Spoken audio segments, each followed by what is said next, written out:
an isolated Pacific island, the Navy lands a party of daring scientists to solve the mysterious disappearance of an entire atomic research team. Strange horror strikes first at the plane that brought them. And then, earth-shattering tremors begin tearing the island to shreds. Okay, Professor. How are the crabs blowing up the island? I am not sure, but imagine they are able to send out arcs of heat. They are packed with it. They can melt and fuse parts of the caverns, explode the materials contained, and bring about the slides. There used to be ridges there for maybe 2 miles. Now there's less than half a city block. Soon we will have nowhere to run.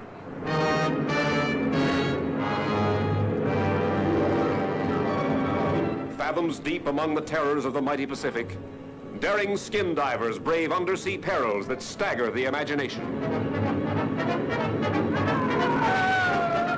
Here are monsters with razor-sharp claws that hand grenades and dynamite cannot stop. Nor searing fire and flame, nor tons of crushing rocks, as mankind faces its last desperate chance.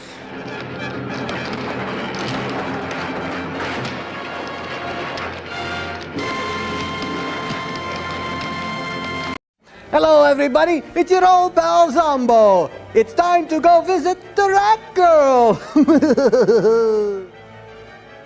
We'll be right back to our very scary movie after these important messages from our sponsors.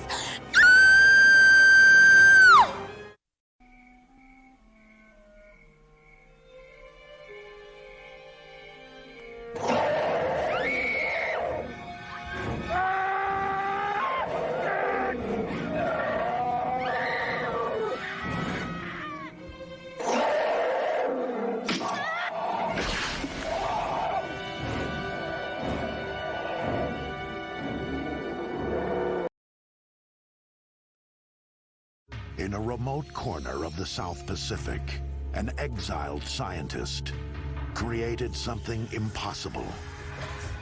Unmistakably human.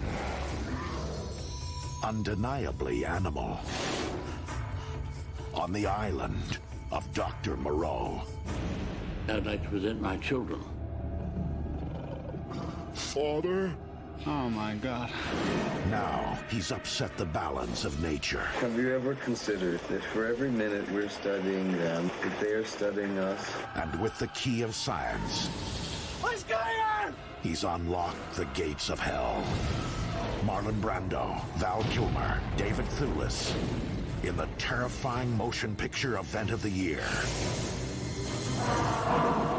There is no escape from the island of Dr. Moreau. Directed by John Frankenheimer. The countdown to terror has begun. The signal's getting stronger now. It won't be long. Come quick! The monster done ate my pappy! Do you really think this was a bear duck? Highly unlikely. First man on Mars. Once he was human. There's something shiny in the rock. This is really starting to sting. Now a bloodthirsty monster, killing and devouring the young. And not so innocent. Let's take a look at this, huh? I'm gonna blast the thing back to hell. Oh, shit. First man on Mars.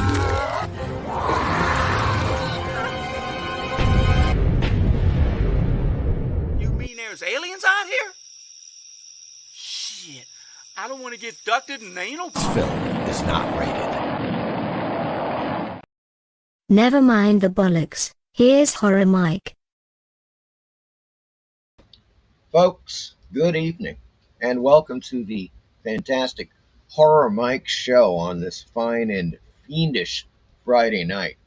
And boy, do we have a show for you tonight, and it's just kind of like, I don't know, the pre-show for the fantastic, even more fantastic, Sunday show, which is the Halloween Spook show on Captain Strangelife's channel. So if you haven't gone over to Captain Strangelife's channel and subscribed, you gotta do it now, because you will not want to miss this show, okay? We have an update on the prizes for you. You're going to really love this, I think. I did get a chance to peer in to the mystery box.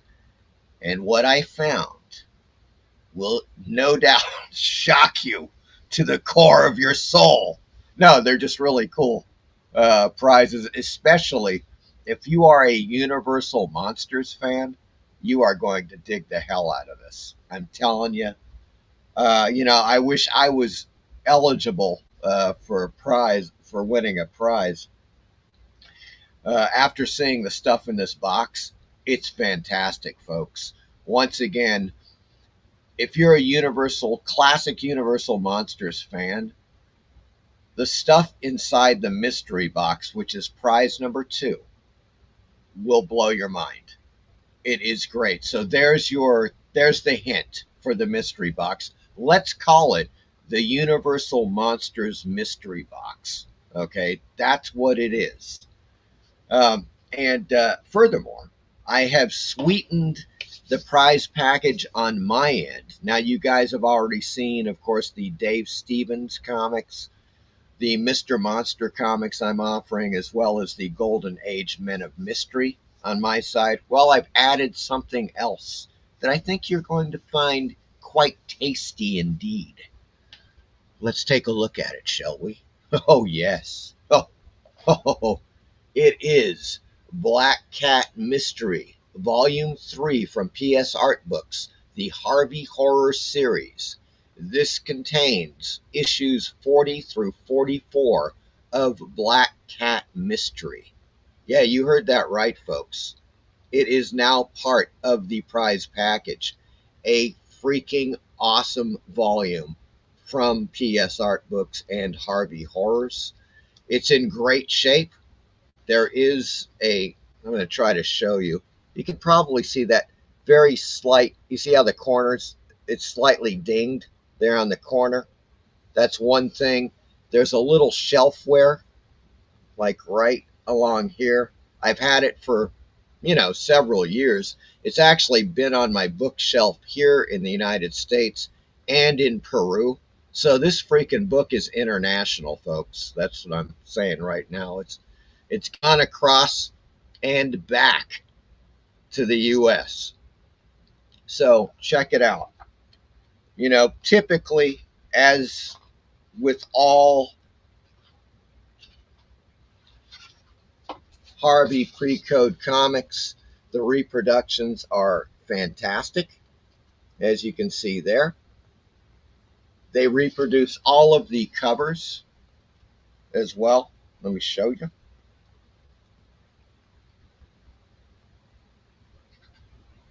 There we go. And they really do a great job with the reproductions. So there you go, folks. The prize package on my end has greatly increased, and this is now part of it. Once again, Harvey Horror's Black Cat Mystery Volume 3, covering 5 issues of Black Cat Mystery, and they are awesome. So that is now part of the prize package. And I trust that many of you are already working on your costumes, getting something together for Sunday evening.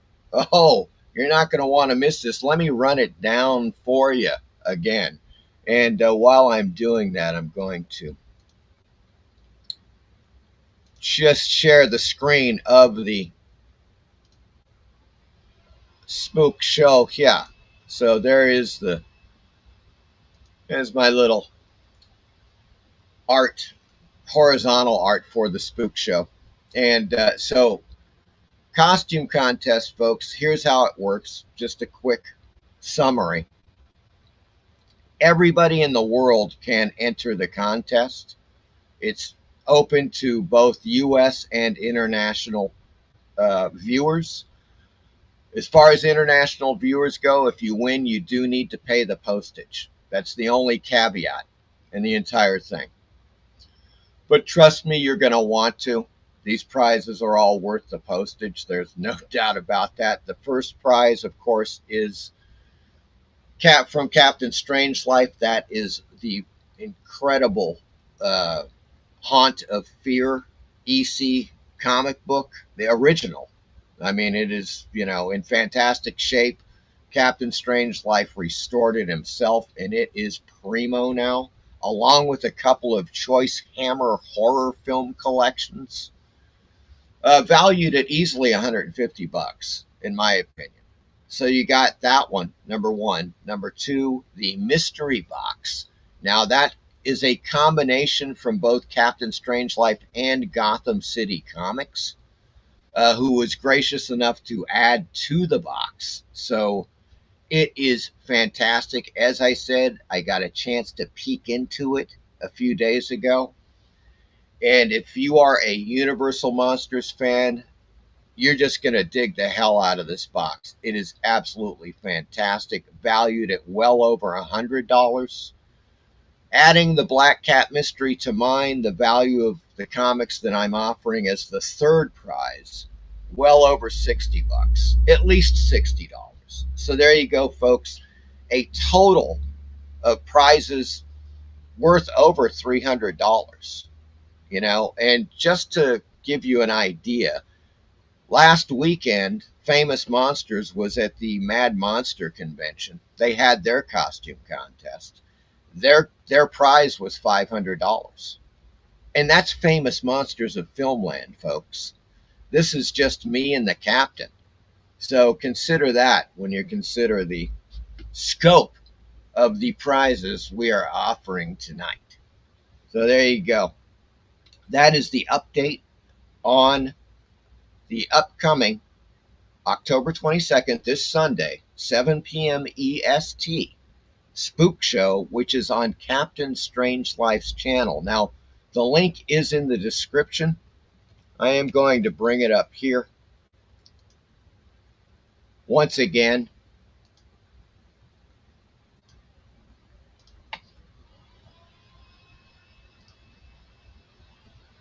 there we go. I'm going to drop it in the chat, man. Okay. There it is, folks. I have just dropped it in the chat. Oh, come on now. There you go. That is Captain Strangelife's channel. Head on over there, subscribe, and get ready for Sunday's show. It is this Sunday, folks. I hope you're working on your costumes. For Christ's sake. Okay, let me just get rid of that. And let's go to the chat and see who's with us tonight on this fine and fiendish Friday. Good Lord. Michael Taylor is with us. Hello, Michael Taylor. Good to see you, man. Eric Boyd is on the scene. Hello, Eric. How's it going? Werewolf by Lunchtime is here. Greetings from the land of killer nasties, folks, right there. Hello to you, Werewolf. Gary Carlisle is on the scene. Hello, Gary. Good to see you. Eric says it should be a monster good time, and it shall be. Folks, Spook Show, Sunday, 7 p.m. Eastern, on Captain Strangelife's channel. You cannot miss it. Or you shall be damned. Steve Harrison is with us. Hello, Steve. How are you doing? Good to see you.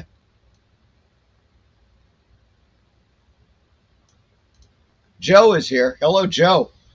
Joe says, would have loved to have seen Richard Stanley's Island of Dr. Moreau. Yeah, but you know what, Joe? At least they got John Frankenheimer in to finish it. I mean, we're talking John Manchurian Candidate Frankenheimer. He's kind of like the Ringer. The way I look at it is he would be brought in to salvage films that had gone south.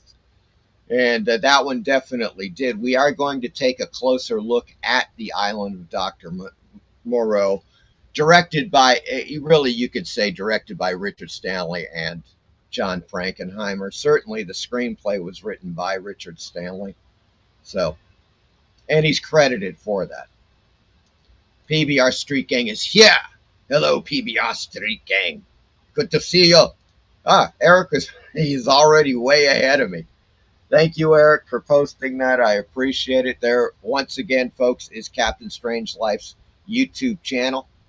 Scoot on over and subscribe because the show is on his channel Sunday, this Sunday, October 22nd, 7 p.m. Eastern Time. And you're going to want to come in costume and get on the show and enter to win one of these 3 fabulous prizes. It's just a no-brainer, you know? I mean, God, I tell you, you got to do it. You just got to do it. It'll be great. Michael Taylor says, I may be eating some candy during the show to make it extra fun. Well, that could, unless they have razor blades in them, Michael Taylor, and then it's not going to be very much fun. So avoid that. I'm telling you right now. Michael Taylor also says, cool prize, Mike. It is. Folks, if you just got in, I've added this beauty to to my prize selection. And this is Black Cat Mysteries Volume 3, which covers issues 40 through 44. So that's 5 issues reproduced perfectly with all of the ads, everything from the early 1950s. Of course, this is PS Art Books. It is a great volume. I've just added it to the 3rd prize package. Okay, so I mean, this stuff is getting sweeter all the time, folks. Steve says, Black Cat was a great comic. It was. And some lucky winner is going to be getting a nice selection of Black Cat mystery. There ain't no doubt about it. Jacob is on the scene. Hello, Jacob. How's it going, man? It is good to see you, sir. Eric says, here's the link for the show. Thank you. That is the direct link for the show, folks. There you go. You may want to bookmark that so you don't forget. PBR Street Gang says, I dedicate my costume to Eric. You'll get a kick out of it. Indeed. PBR cannot wait to see it. That is going to be completely awesome. My God, man. Eric says the show takes place on October 22nd here. Indeed. Thank you, Eric, for that. I appreciate it. Michael Taylor says, yeah, a lot of fantastic prizes. There are. I mean, it's, you know, yours, you guys, yours for the taking. Just come in with some killer costumes and you can, you know, go away with some insanely great prizes. All happening Sunday night, 7 p.m. Eastern Standard.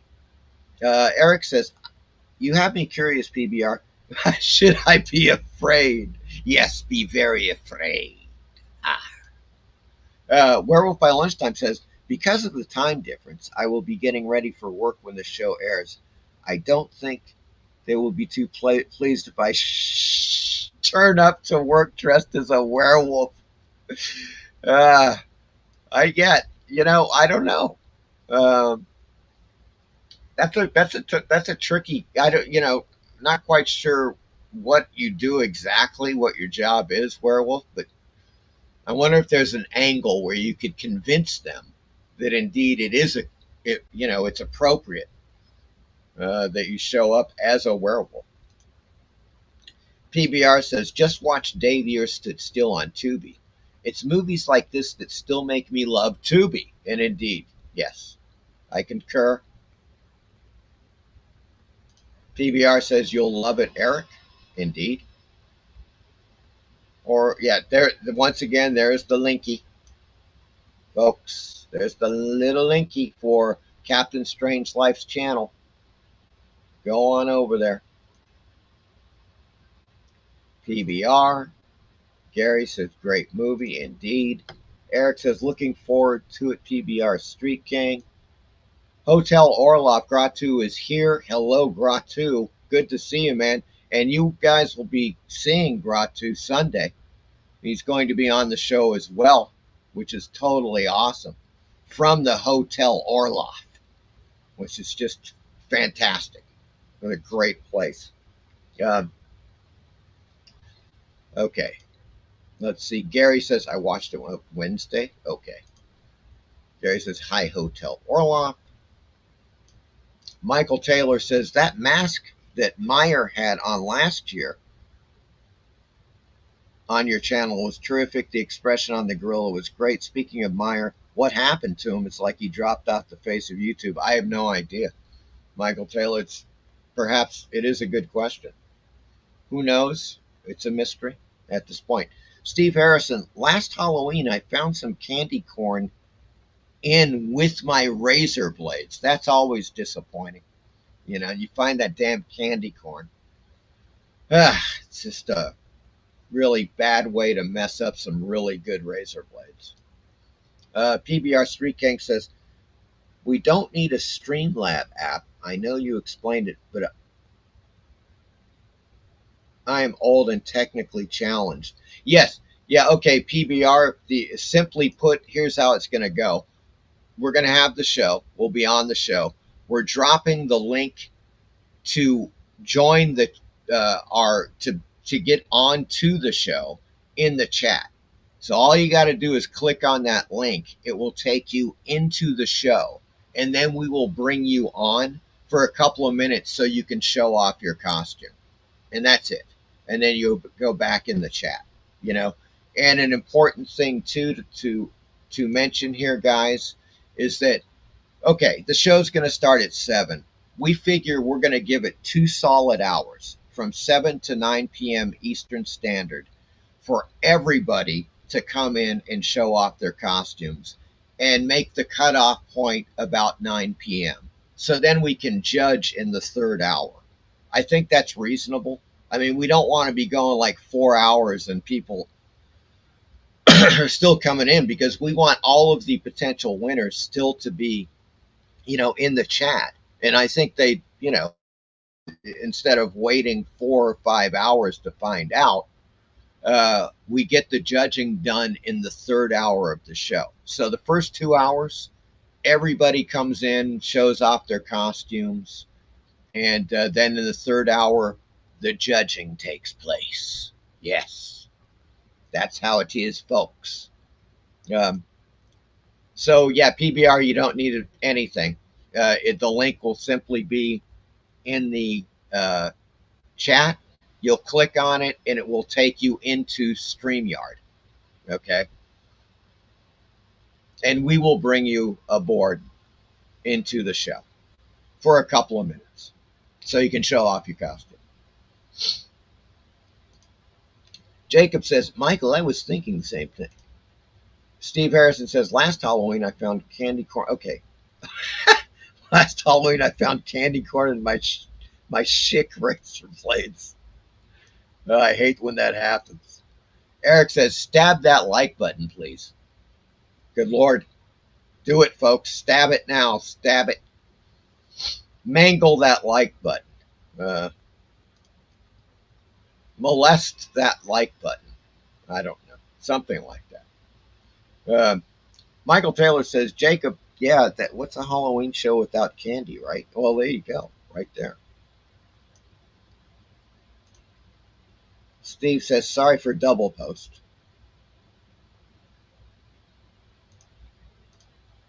Michael Taylor says, hello, Gratu.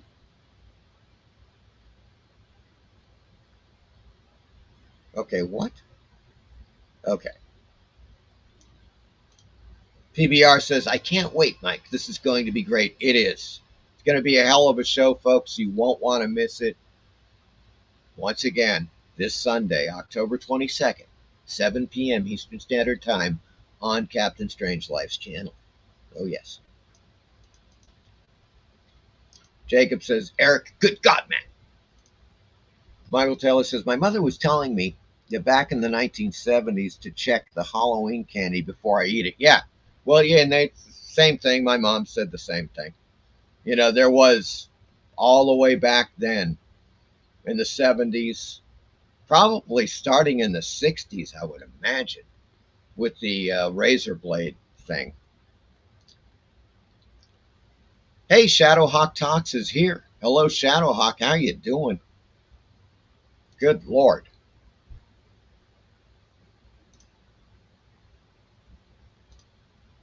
Eric says, Linky. Okay, that's a link, and that's probably to Captain Strangelife.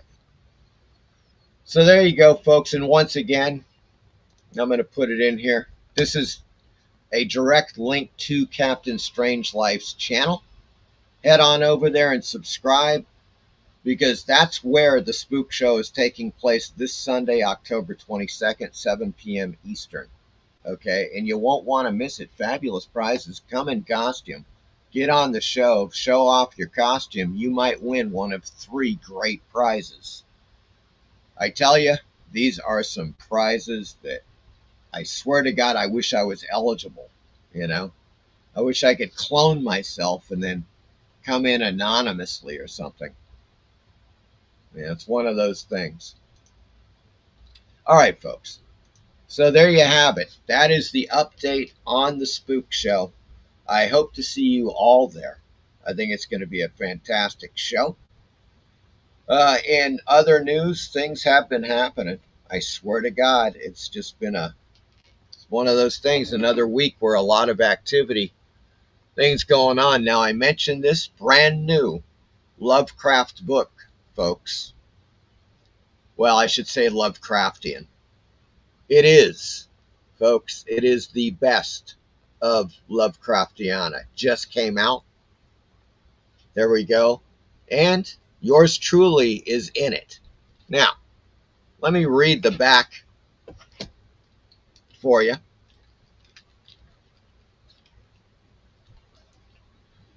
An anthology of the, I'm just reading it, folks, okay? That's all there is to it. An anthology of the greatest writers, poets, and illustrators ever to grace the pages of Lovecraftiana, the magazine of eldritch horror. Voted for by the members of Lovecraftiana fans and contributors' Facebook page. And I'm going to bring it in. I don't know if you can actually, yeah, I guess you can see that. Well, there's my name right there in the lineup, folks. Yes, I'm bloody well in this fabulous book. God, I'm trying to, there we go. I think that's better lighting. So it is brand new. Just came out a couple of days ago. If you are interested, I'm going to drop the linky.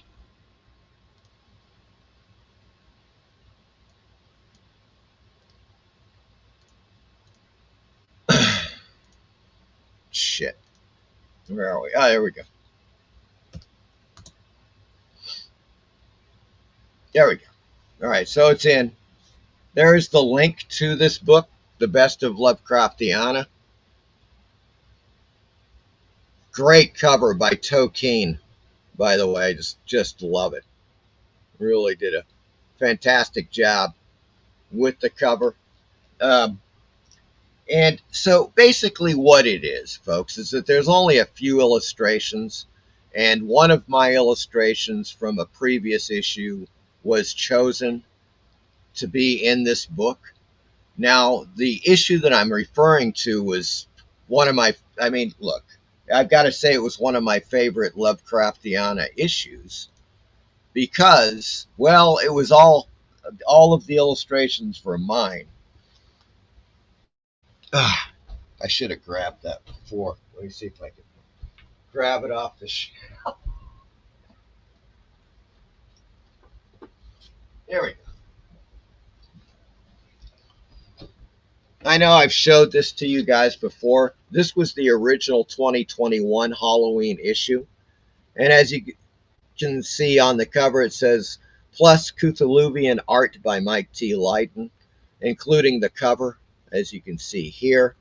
And that is Brown Jenkin with the Lovecraft sigil in the background. So this is the Halloween 2021 issue, and there's various illustrations in it from me. Once again, it's more text, it's more stories. Let me show you. I'm trying to find a good one. There should be one right here.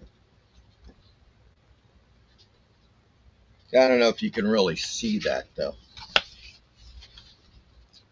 There's one I did of Lovecraft himself, kind of in space. kind of a cosmic thing. Fuck. Oh, God, that is just, I'm retarded that way, I guess. There we go. I think you can see that.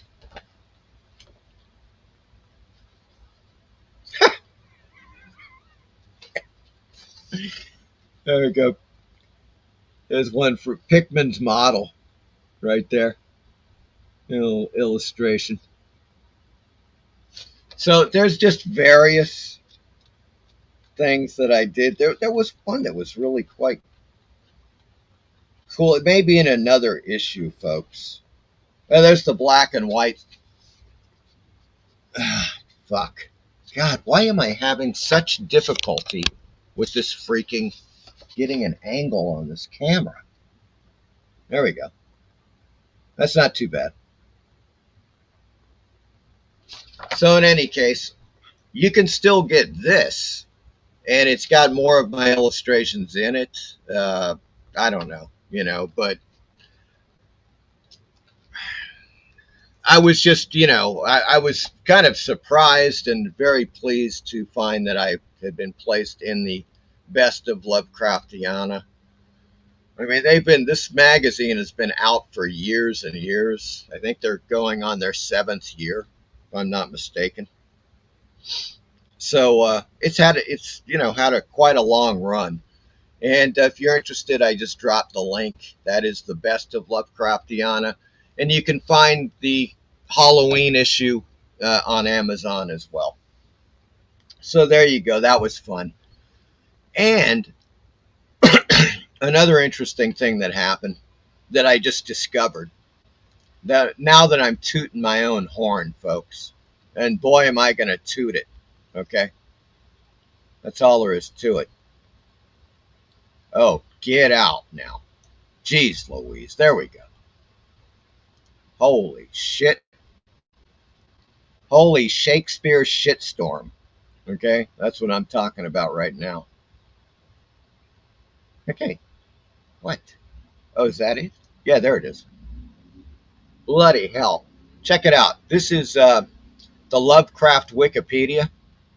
HP Lovecraft Wiki.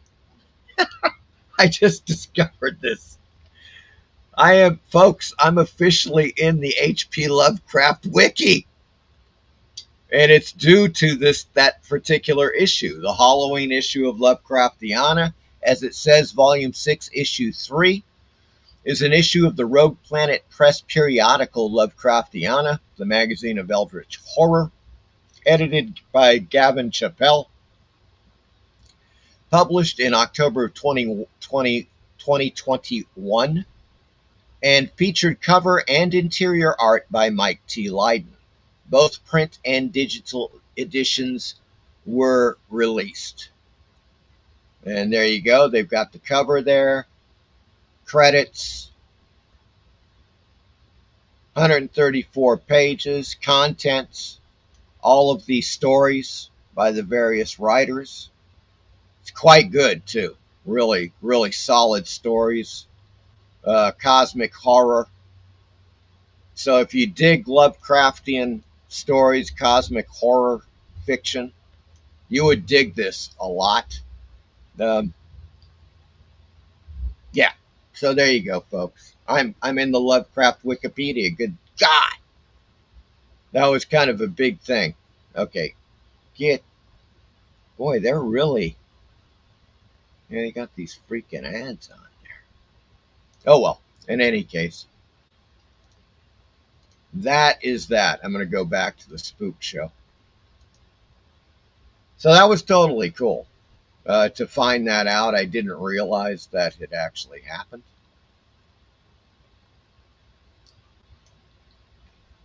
And once again, there's the link. That is to the best of Lovecraftiana on Amazon, if you are interested. Michael Taylor, congrats, Mike. Thank you, Michael Taylor. I appreciate it, man. Steve says that Lovecraftiana cover looks like the 3D ones on Cam. I don't know what that is. 3D ones on Cam. Not sure. Jacob says that's badass horror, Mike. Your work being in the book and all. Yes, I was shocked, surprised. You know, it was quite a fiendishly good revelation to be included in the best of. But I really, and it's great because Lovecraftiana, this book, it's the stories, right? They have sparse illustrations, which is fine because you're supposed to be reading the stories. But to get an illustration in the best of was quite great. I still think this one, I mean, obviously I do because it's all of my illustrations in one freaking magazine, in one book, folks. It's the Halloween version or edition. I mean, what the hell? Are you kidding me? Jesus. Of course I'm going to be, more thrilled about this one. I still am. Okay. But I love the best of. I love it. And I also really like the fact that they put it in book format. Like, all of the issues are typically like this size, like magazine format. But they decided to do the best of in a like normal book format, which I think was a very good move on their part, So there you go.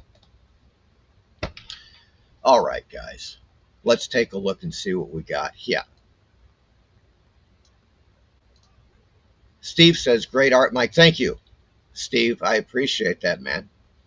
Mike, I've seen them before. Great pieces by you in that book. Thank you, Michael Taylor. Michael says, I'm gonna have to buy that book at some point. Yeah, and they're surprisingly reasonable, folks. That this big Halloween issue is $7.50 on Amazon. And that's a pretty damn good deal. It's 134 pages. With about 6 illustrations by me and of course the cover. So, and the book itself I think is $8. It's brand new, of course. So it's $8 or $8.50, something like that. Not bad, from Rogue Planet Press. So there you go. Gary says, great Lovecraft info, Mike. Thanks. Yeah, you're very welcome, Gary. Steve says, from 3 weeks ago, the 3D cover of the latest Lovecraftiana looks like the French 3D covers. Oh, maybe it does this? Steve? Get that in there. Maybe you're right. Shit, I cannot fucking see. What the hell? Jesus.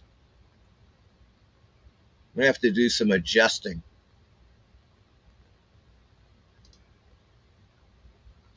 Ugh. There is. Okay, you fucker. Maybe that'll work better. Let's take a look. Well, that's better. It was brute force, folks. I just fucking wrangled the light. This is such a kick-ass cover from Tolkien. I mean, you got Lovecraftian cultists down here, cult members, and of course some elder god from the depths of space coming down. It's just great. Great cover. I love it. By Tolkien. That's the artist.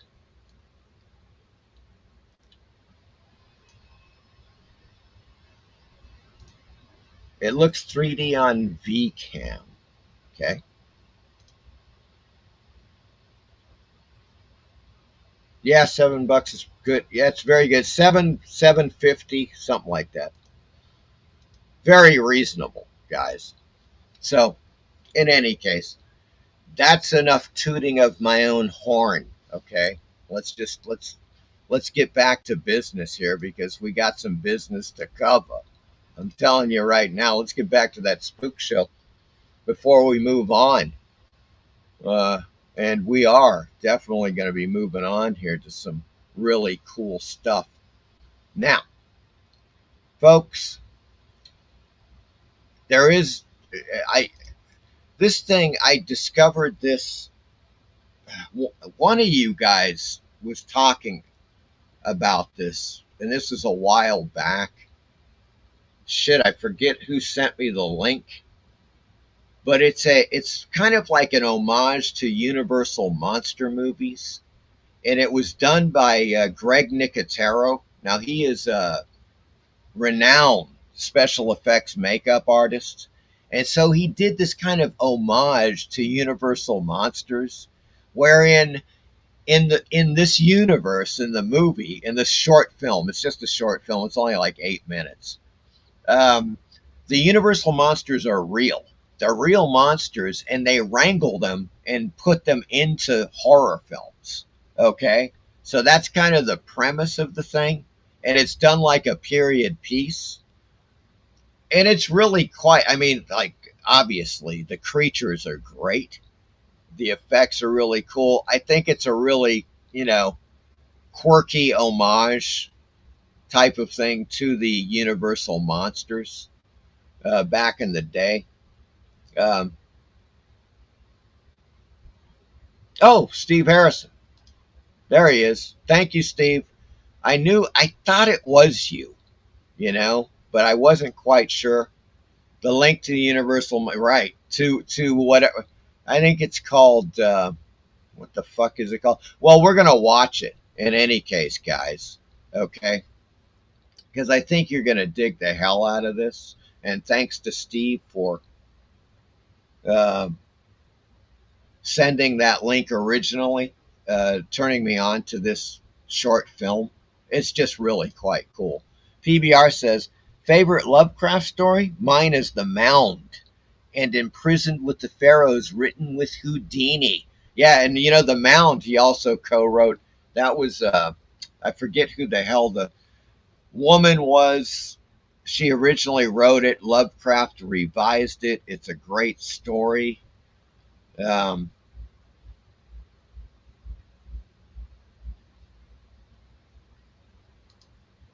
What the hell was it? Hold on, guys. I've got it right here.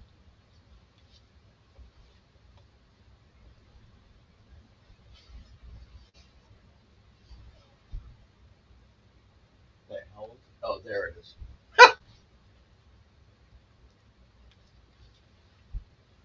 I can reach all the way back here, folks.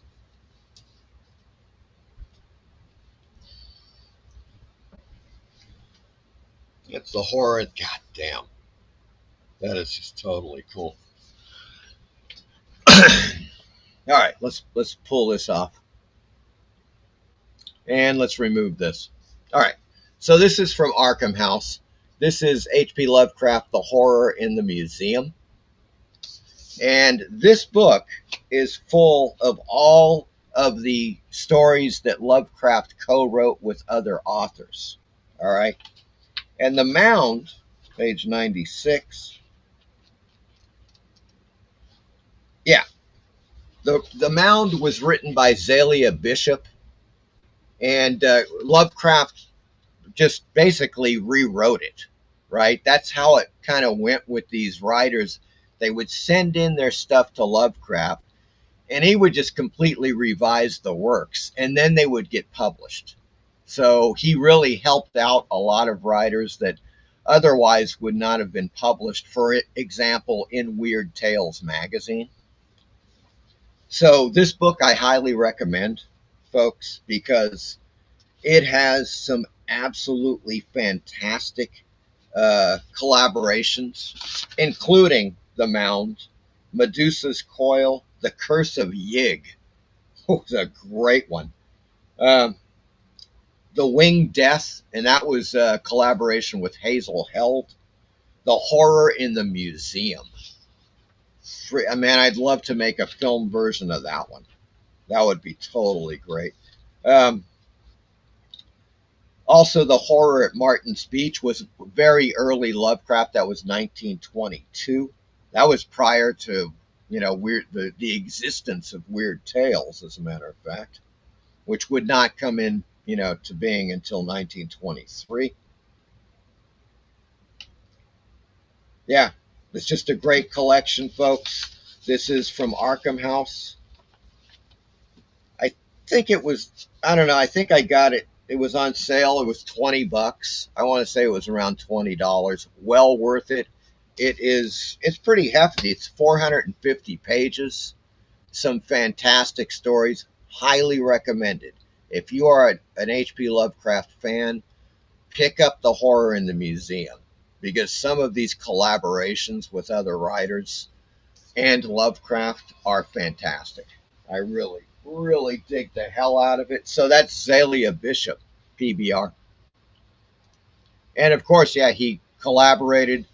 He ghost wrote for Harry Houdini. That was the real deal of it. Houdini gave him like the general, idea, and based upon his own exploits. And Lovecraft pretty much totally actually wrote what would be the published piece. Steve says, even the commentary is great, like from Untouchables. You're referring to that Universal Monster thing? Yeah, we're about to watch that. Steve says, no thanks, enjoy. Okay, I'm not quite sure what that is, but okay. Gary says, Zalia Bishop. Thank you, Gary. Lovecraft fan as well, Gary? Out of the Eons, another great story from that. I think that may be the first story in here.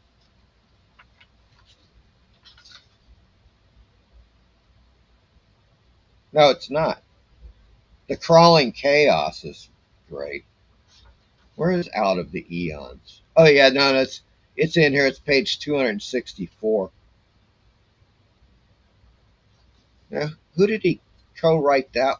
What the fuck is that, man? Okay, there we go. Excuse my French, folks. Ah, yeah, he wrote that. That was another Hazel Held collaboration. Hazel Held, her concepts were really quite good. Let's put it that way. The Horror in the Museum, love it. You should, if you get a chance, read that one. It's another Hazel Held. And, of course, The Winged Death, which I love. I love all of those stories. At least, Hazel Held had a good initial concept, and she would send these very rough stories, concepts to Lovecraft, and he would just go full bore. Absolutely fantastic. Michael Taylor says, Horror in the Museum sounds like an interesting read. It is. It's really quite something. And well worth it, Michael Taylor, if you can find it. I mean, you can. You can go to Arkham House Books and buy it directly from their website. And I think I bought it on sale and ended up being like something around $20 at the time. Gary says, big time Lovecraft fan. Yes, indeed. Yeah, we try to cover it. I'm obviously going to do some more Lovecraft stuff this year for a live show, because it is the 100th anniversary of Weird Tales Pulp magazine, which completely formed what I think at least half of what is known as horror today, sprung from Weird Tales and H.P. Lovecraft, Clark Ashton Smith, William Hope Hodgson, Robert E. Howard. Without them, folks, if they weren't published in Weird Tales, it would not be as, horror would be a lesser genre. Let's put it that way today. Much, much less. PBR says, I love the Horror in the Museum. Yeah, it is great. It would make for a great film. At least a great short film. Eric says, Horror in the Museum. There's a statue of Lizzo in a naked one. Oh, God, the horror. Oh, the horror. Gary says, I have the Horror Museum, a great collection of stories. Yeah, it's really excellent, man. Michael Taylor says, it's fascinating that Lovecraft worked with Houdini. Yes. You know, and there's the whole thing. I want to say that in the Houdini movie, Houdini mentions Lovecraft. I am pretty damn sure that he does. And it's just in a scene where he's like, oh, yes, I've been corresponding with this Lovecraft fellow.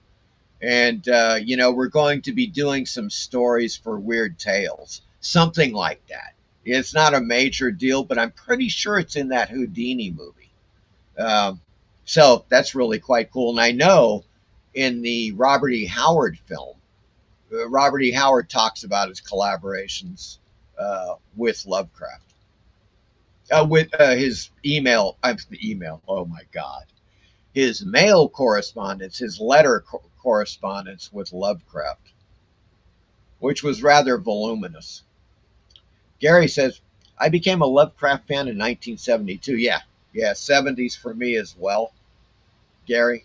Probably more like late 70s because that was the time where, I don't know, I got into more, probably from conventions.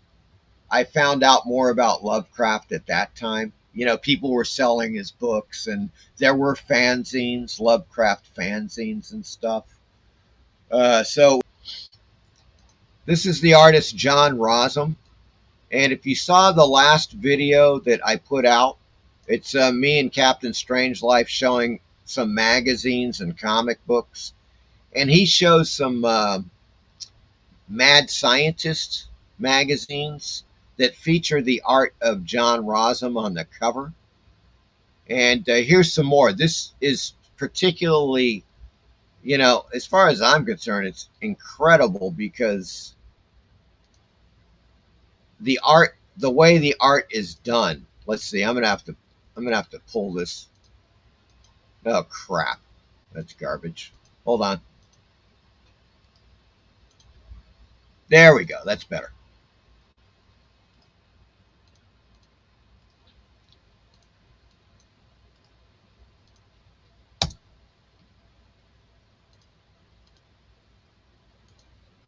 Oh, shit.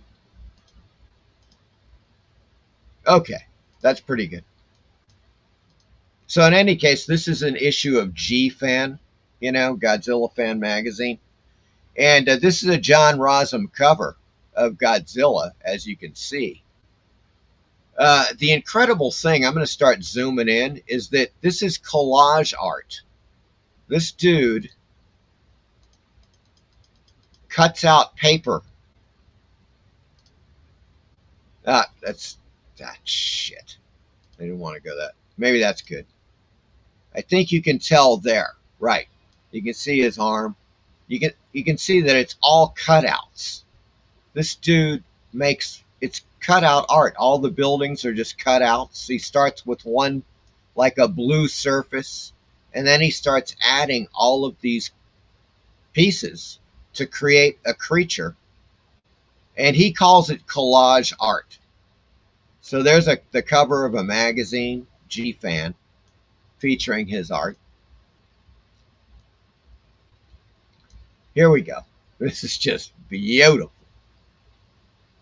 I'm gonna bring it down so we can check that out. That's the whole, it's a wraparound cover, so you have Ghidra and Rodan on the other side.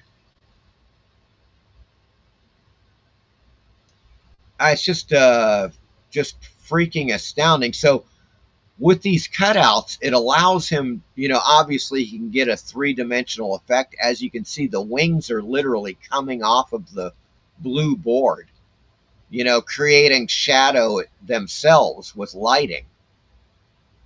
And it's just all pieces that are cut out to create these images. You can see that close-up of Rodan. You can see what I'm talking about. That's really cool. And there's some other really great ones in here. Let me get this. Yeah, here we go. Now, what's the difference here? Yeah.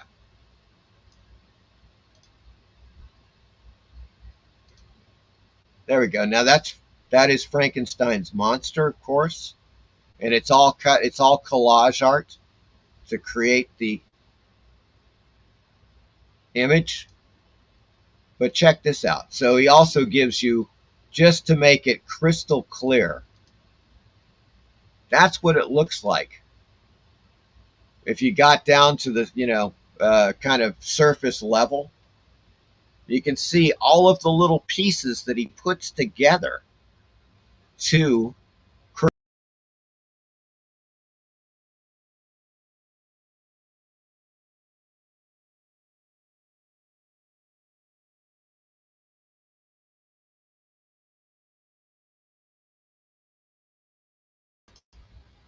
Oops-a-daisy, folks. I clicked the wrong thing. There we go. All right, we're back. So you can see that. We'll go back and go to it. That, of course, produces this from the front. It's pretty astounding, actually. I really haven't seen anything like it in horror. Now, I've seen collage art before, but this stuff is really wild. There's some other really great ones too. Let's take a gander. There's a little Metaluna mutant. Oh yes, that's really quite good. It actually looks also like a mask. The way he's got it cut out there. This one you saw on my video, Captain Strangelife showed this issue of Mad Scientist. And it's just amazing. It's a wraparound cover featuring collage art by John Rossum. I'm going to go back. Shit, what the hell happened? Okay, there we go.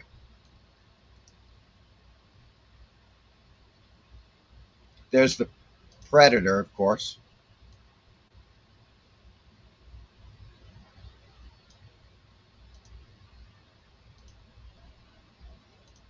There we go. That's a little better. Let's see if I can. I guess that is it.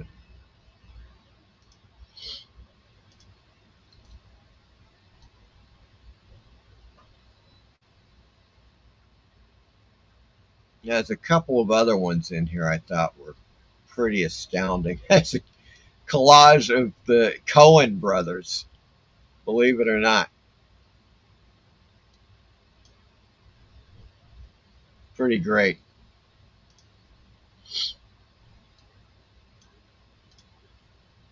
He's got a few more in here that I thought were really quite good. Yeah, there's that issue. I've got this issue of Mad Scientist. It's actually pretty good. Oh yeah, here's an Ultraman.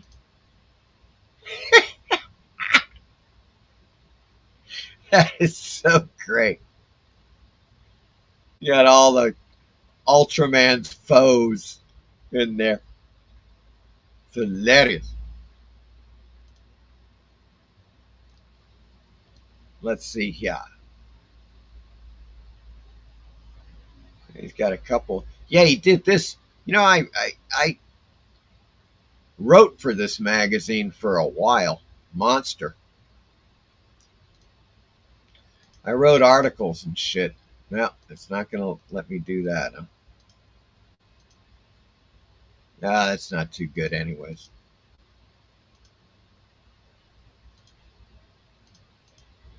I'm going to bring it back. There we go.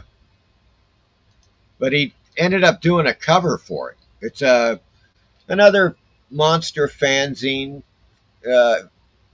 horror film fanzine called Monster. And I wrote articles for him for a couple of years. And this was after I had actually stopped writing for them. This is issue number 26 with a John Rossum cover.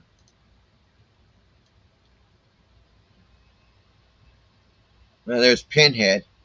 Yeah, here we go. Check these out. I thought this was really quite It's just freaking great, man. There's your American Werewolf in London. That is just beautiful.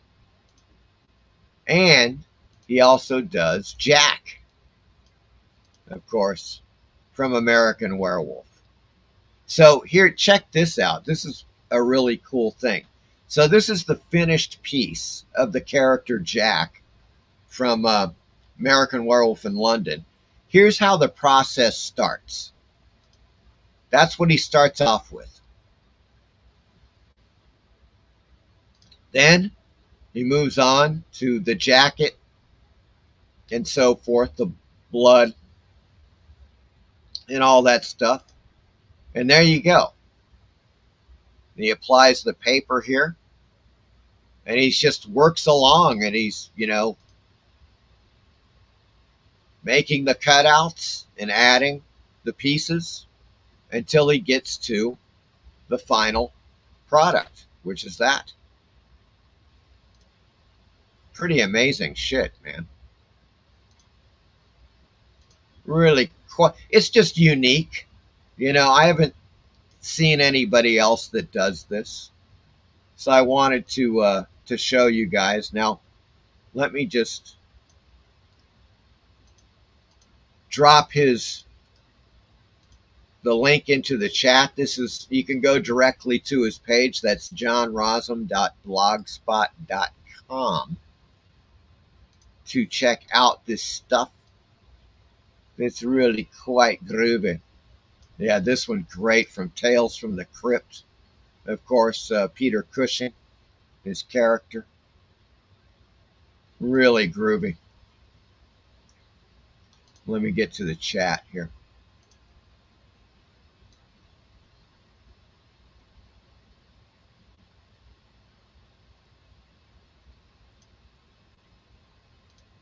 Michael Taylor says, yeah, those Mad Scientist covers that Captain showed are fantastic. Yes, some really cool covers. Some of them just by normal artists, you know, as you saw. But some of them by this guy, John Rosum. Nicely done G-fan cover, indeed. Steve Harrison says, Monty Python's Terry Gilliam animated collage style art. This stuff takes origami to a new level, yeah. It's amazing. It's great stuff. You know, it's collage art, and I've seen it elsewhere, but it's usually with, like, you know, plants and bowls of fruit or some shit. I don't know. I haven't seen it applied to horror in any way, shape, or form like this. This is just something. It's absolutely spectacular. Eric says, if a winged three-headed dragon monster goes bald, would it be a case of Rodan needing to use Rogaine? Dump. Okay, well, hold on.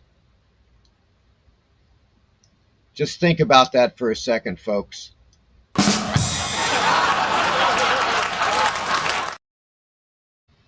There we go.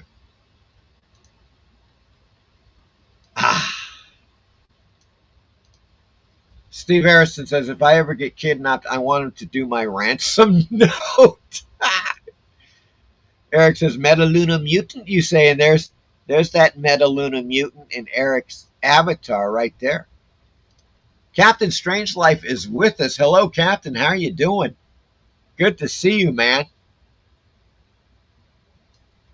Oh, shit, I forgot to send you the freaking thing, didn't I? Hey, well, yeah, I don't know. I don't know if you feel like coming. If you feel like coming on the show, Captain, I'll send you the linky. Matter of fact, I'm going to do that now. In case you want to come on, I just dropped the link in the chat.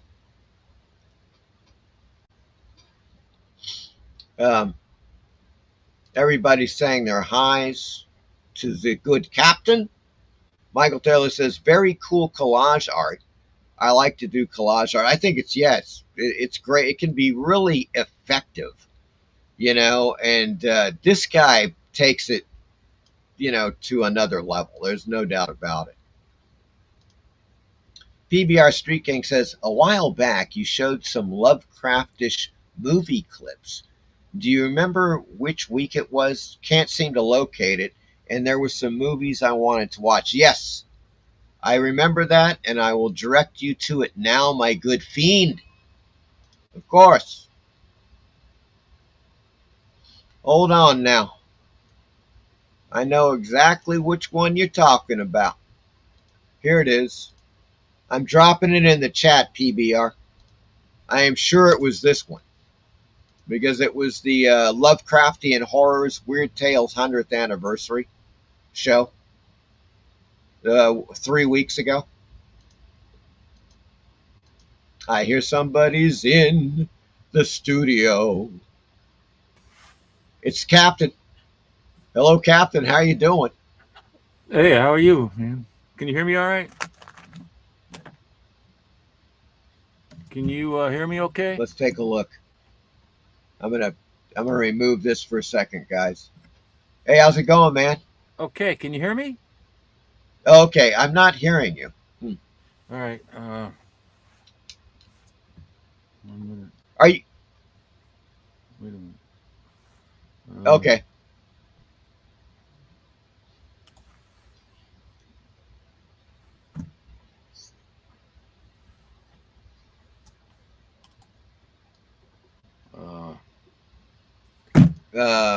Eric says, in case anyone just showed up or you didn't catch the link, here it is again. October 22nd, Spook Show on Captain Strangelife's channel. There it is. Thank you for reposting that, Eric. It is greatly appreciated. My good man. Good God, man. Michael Taylor says, I'd like to think I've done some cool collage art.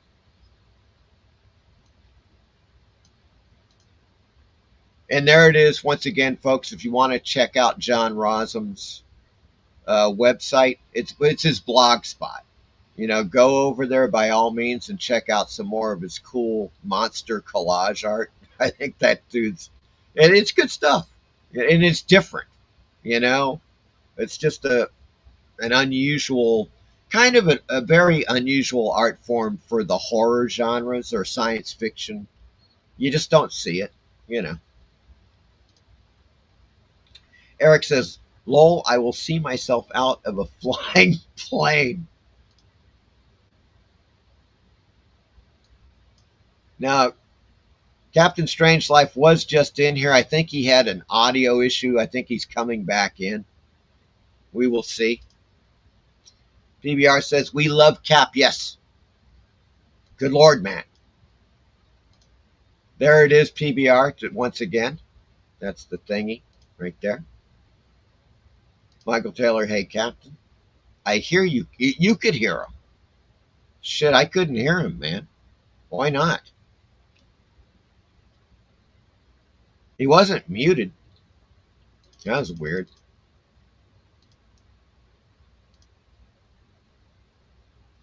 Okay, and Michael Taylor said I can hear you. What the bloody hell? Eric says we can hear the captain. Well, it was just me then. I don't know. I can hear everything else. You know, I can hear the videos and stuff when I play them. That is weird, man. Tim Marshall is here. Hello, Tim. How you doing? Hello, Mike. I got my Men of Mystery book. I love it. Thanks for showing it on your videos. You're very welcome, man. Yeah, those are great.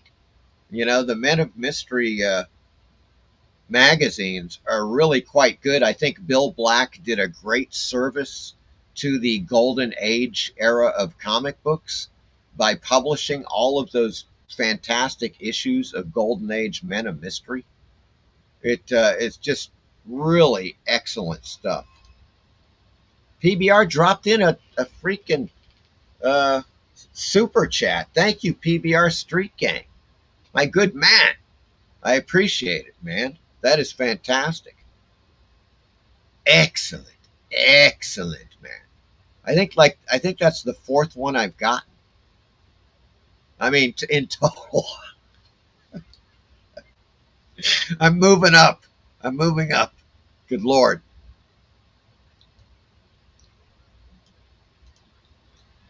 Michael Taylor says, Tim, I wanted to get that Man of Mystery book as well. It's great. Any of those issues, guys, are really good. It's just all golden age men of mystery. You know, you can't lose. They are fantastic. And there's another one. He put out several different magazines or you know, whatever you want to call those, reprints of comic books. Golden Age Men of Mystery. Then there was another one too. I forget what the name is.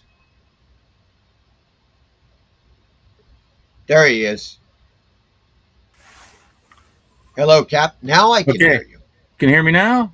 Yeah, how weird. I can hear you now perfectly. And the guys in the chat said they could hear you before. But I couldn't hear you. I think you were having some problems there, son. But I didn't adjust anything. No. You just came back in and suddenly I could hear you. Well, that was really maybe my volume was down. I did turn up the volume. Maybe that was it. Yeah. That is possible. That is possible. Possibility, yes. Yeah, you sound quite good. That's excellent audio right now. Oh, man. Yeah. Everybody's saying hi in the chat to you, Captain. Oh. Excuse me. Oh, you crap, went down the wrong way. Oh. I hate when that happens.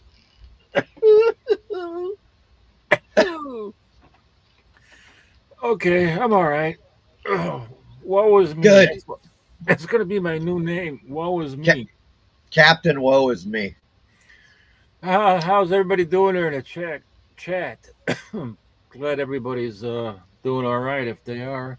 Yeah, it's good. You know, and I opened the show and I talked about the new revelations for the Spook show on Sunday, including, of course, the fact that I've added this to my to my lineup, the Black Cat Mystery Volume 3.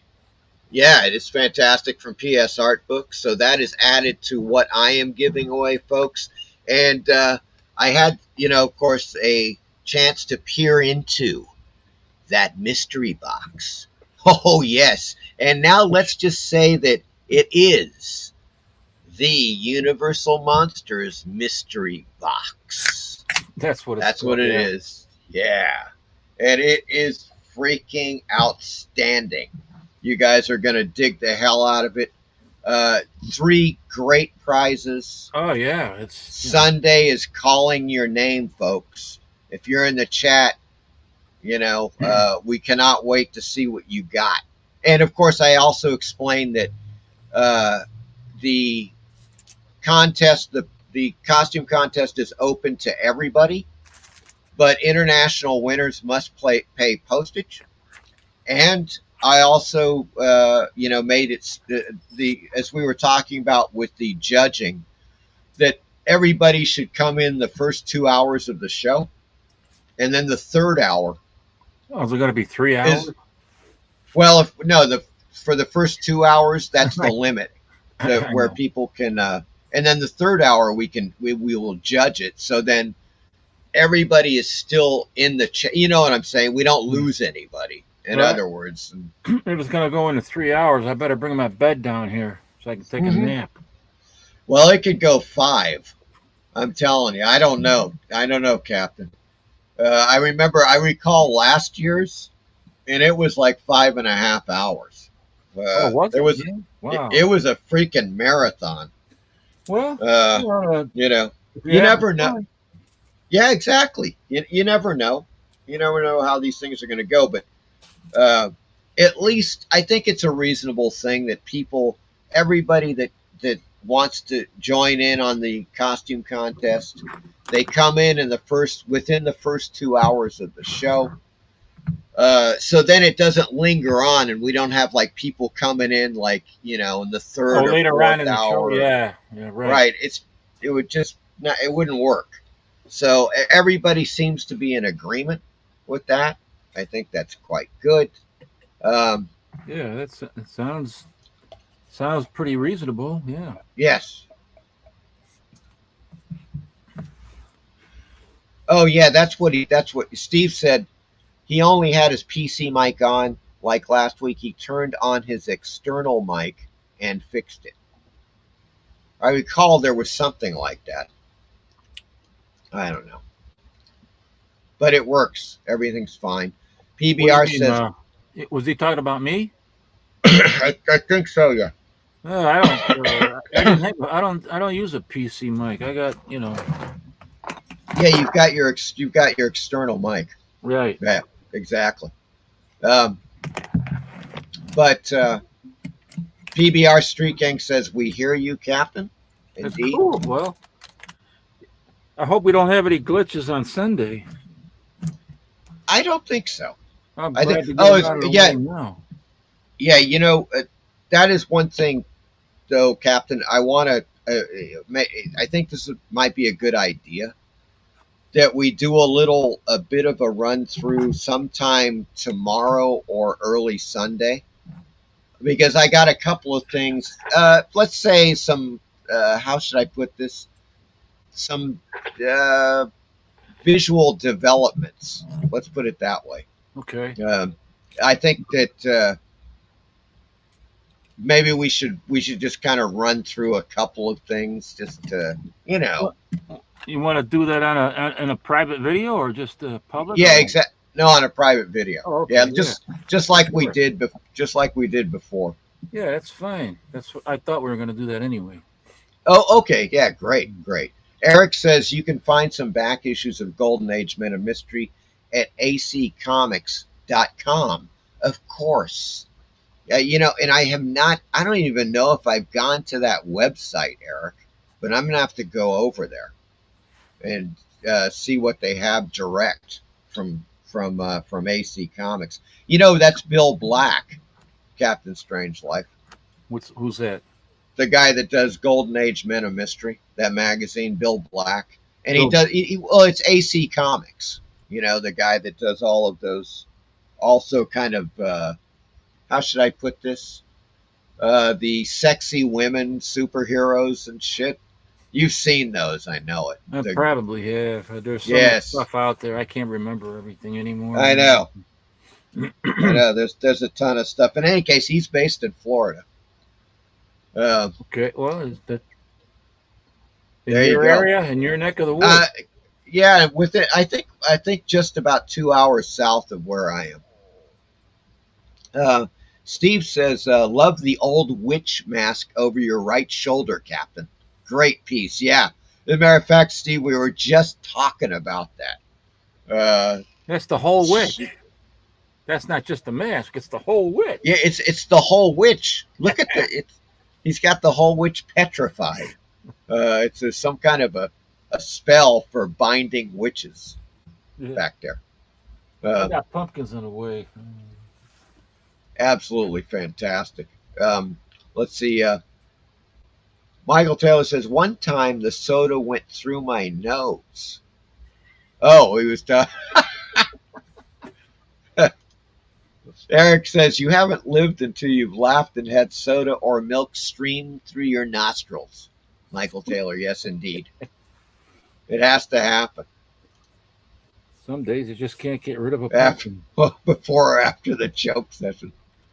Michael Taylor, Eric, that's what happened. Quite a feeling. Michael Taylor, the longer the better for that type of show. And then PBR Street Gang says, Emoji Wars. I'm not quite sure why, but it's Emoji Wars.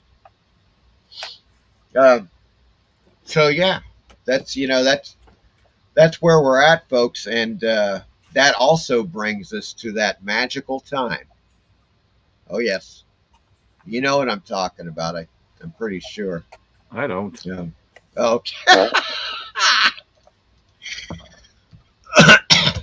It's that magical time of night where we go to the Tubi. The Tubi time. The Tubi time. There we go. Here's our... Oh my God. That's the fart of approval right there. Good Lord. That wasn't me. I didn't do it. It was the witch. It was that flatulent witch. I'll say. Oh my God. Ah, good Lord, man. I better turn the exhaust fan on. Oh yes, everybody. There we go. There. Oh, wait a second. Steve says a little bit off topic. I found a couple hours worth of Cleveland Detroit's The Ghoul on YouTube this week. He passed a couple of years ago. Very zany stuff. Yeah, they're God. You know, the more I look as far as horror hosts go, you can find a lot of clips from all over the place. You know, I mean, I don't know. It just seems like there were thousands of horror hosts since the 1950s. Oh man, yeah, you were mentioning something yesterday to me about that Spook show. That guy. Yes. On Tubi. Oh yeah, yeah. We're going to be seeing some fantastic stuff on Sunday, and also once again, thanks to in part to Steve Harrison, who's turned me on to some great links for some just classic Spook show stuff. You know, so that is going to be really quite nice indeed. Steve Harrison, Tubi Dooby Doo. Jacob says, it's Tubi time. Michael Taylor, it's Tubi Dooby Doo time. It's Tubi Booby time. Yeah. PBR says, Tubi Dooby. And Eric, Tubi Doo, where are you? And I knew somebody would come up with it. It was Steve Harrison. To be or not to be? That is the question. Right there. PBR says, you wrote for a magazine, Mike? Wow, that's so cool. Yeah, that was Monster. It's because you know that guy, that dude that does the collage art, Captain John Rosen. He also did magazine. Yeah, he did. Well, he also did a cover for Monster. Oh yeah. This particular. No, fuck. I always do that. I heard that. Well, I've been demonetized.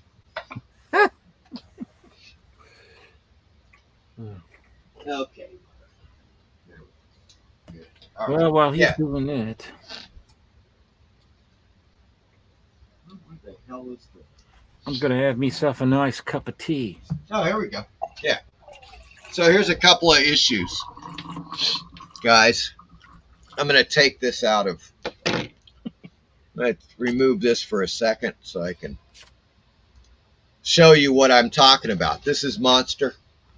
It's a fanzine for horror films, comics, and everything. I think it's still going. I wrote for him for about 2 years.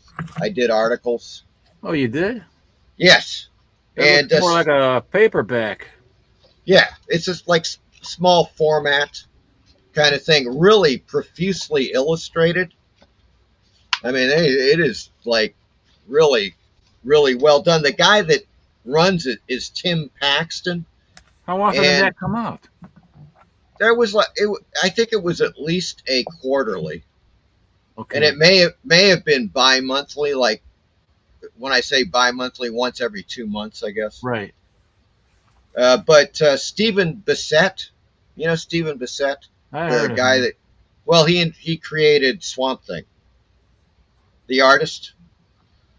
He wrote for Monster as well, and like for instance, it's just so great. They did. This is one of my favorites. They came out with an issue that was a special Equinox issue, right? And so there's the cover. Here's the back cover, of course, that the infamous flying devil bat guy from Equinox. And so we all wrote articles around Equinox. And so I wrote this article. God damn.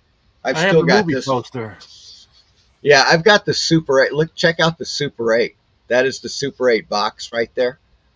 I've still got it on Super 8 film. Cool. In any case, I wrote this article. Let's see, where the hell is it? Oh, yeah, The Strange Case of Dr. Waterman. right here. I'm going to have to solo me because this is too small. All right, there it is. The Strange Case of Dr. Waterman, right there. And so I'm talking about what was really amazing in Equinox was the fact that Fritz Leiber, the great science fiction writer, he's down there at that bottom photo, that's Fritz Leiber, was in Equinox as Dr. Waterman. A lot of people don't realize that, but it was Fritz Leiber, man. I mean, he was just one of the great science fiction and fantasy writers. I haven't seen that movie for a long time. For but decades. I got the movie poster too for that. That is fantastic, man. It is such a great movie poster. That's one of those ones in it. Like when I was a kid, it just always, I don't know. You know, it was one of those movies that completely fascinated me. It was a very strange film. It took me some getting used to. I had to watch it, I think, a couple of times before I kind of understood it. Monster. Yeah. So basically, you know, you can get it. I would suggest if people are interested in seeing it, that they. Oh, there it is. I knew I had it here. This is the best. This is the Criterion DVD. Edition? Yeah, the edition of Equinox, whatever the hell you want to say that. I say Equinox. Okay, Equinox. There it is. Look at that. And so what they have in this particular Criterion edition are the two versions of the film. Yes, because there are two versions of Equinox. The first one was called The Equinox, A Journey into the Supernatural. That was made in 1967 for $6,000, and it was shot on a wind-up Bolex 16mm movie camera. Wow. And what they did is they took that film. Jack Harris loved it, but he was like, look, if we're going to release this theatrically, we're going to have to add on scenes and beef it up. So what he did is he dropped $100,000 into the film. And then it was, and then it was released theatrically in 1970, simply as Equinox. Right. That's the version I think I saw. Yeah, that's the one we know. But if you want to see the original, it's in the Criterion edition. And of course, the great thing about this Criterion edition, they're so good. These dudes know exactly what the hell they're doing. You know, it comes with a book. A book about the history of Equinox, some amazing freaking photos, and of course they talk about the special effects that they were doing. And these, you know, at this point, you know, we're talking about Dennis Murin, Jim Danforth, a few other people. I think Dave Allen was involved. Yeah. This was the stuff that started. You know, Dennis Murin. A few years later, of course, he's doing the special effects for Star Wars. So without Equinox, you know, things would have turned out differently. I'm absolutely sure with Star Wars. But there's a great shot there where the creature is, I think it's Taurus. The animated creature is chasing after the woman in the desert. Yeah. It's just such. Is that when they were throwing rocks? Yes. Yeah, exactly. You know, they were using some really, especially for the time, some extremely advanced optical techniques, you know, to get their, to get the, for instance, the force perspective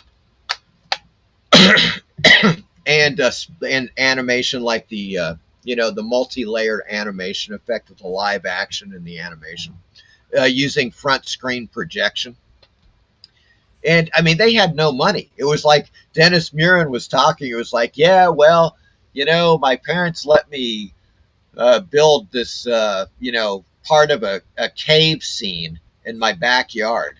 I built this freaking big, like, cave front where the people enter and they find the old man.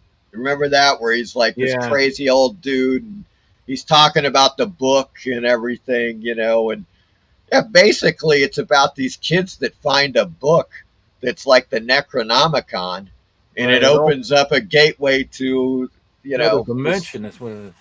Yeah, which is exactly the freaking premise of The Evil Dead. Yeah. You know, that's basically it. So yeah, I think Sam Raimi got a little more than inspired from Equinox. Let me put it that way. Yeah, a lot of these guys, they were all, you know, very well familiar with some of the older films when they started making their own movies. You know that. It's true. It's true. But you know, at least in Sam Raimi's case, he's so good that what he would like, he would kind of like take things from movies. But man, The Evil Dead is so good. You know, it's such a great horror film. The first movie. Yeah. For you know, relatively little money. That was a $300,000 budget. Then when he remade it, he had $2 million. So he added some more animation, which is fantastic. You know, in the remake. It's Evil Dead, Dead by Dawn. That was the second film, right? You know, I every time I think of the first original movie, man, I have to laugh because of those scenes where he kept hitting him, you know, breaking the plates on himself. You know, the hand, the arm was. Yes. It was hilarious. I mean, it was absolutely hilarious, and I think that for me, that's what actually got me so deeply interested in the whole Evil Dead series was the comedy that was also in there, and they did some good special effects. So it was kind of frightening, they did, and there was, you know, comedy in there all at the same time. So they balanced it pretty well. Yeah, and it was something where they had such great artists working on the film, like the guy that did, you know, the Book of the Dead itself, when they starts flipping through the pages and it's kind of animated.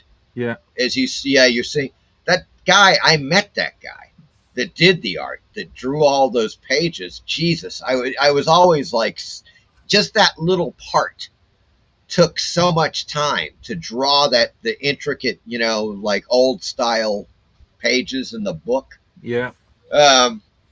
But I met him. Yeah, he was at a convention. It was like a film festival convention in New York. I had a movie. As a matter of fact, it was freaking Horror Anthology Movie Volume 1.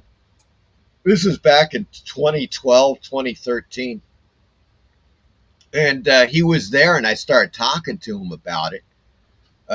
You know, and he was on the set, too. He was just one of the dudes that was also helping out, you know, on the set when they were shooting the first one. And he was telling me some horror stories, like about just shit that they ran out of water.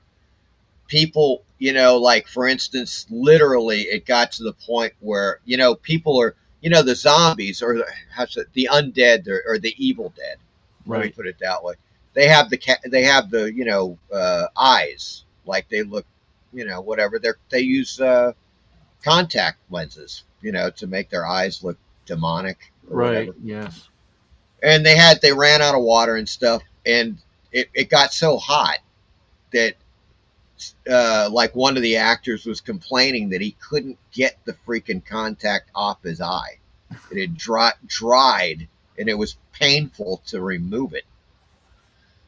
Shit like that, because there was no water. The freaking, you know, I mean, whoever blew that freaking thing and, you know, was like, yo, gee, I just forgot water. We're shooting in this cabin, has no plumbing, you know, the whole deal. They forgot to bring enough water. Well, did they know you were going to be using contact lenses? Oh, totally. Yeah, it was already in there. Maybe they could have brought, you know, the eye drops for that, you know. Like, yeah, they should have. Re-wetting drops, just like this. Yeah. Yeah, he was like, it was so low budget that they just lacked a lot of stuff. They were shooting 16-hour days and shit. Well, they made a great film. Yeah, it turned out great. Yeah. You know, and sometimes that shit happens. It's just like a nightmare to film it, and then you at the end you get a good, you have a good movie. Yeah, that guy sounds like he was pretty dedicated to the film, going through, doing all those pages in the book, and totally, yeah. I wanted the problems that they had putting up with that, surviving that.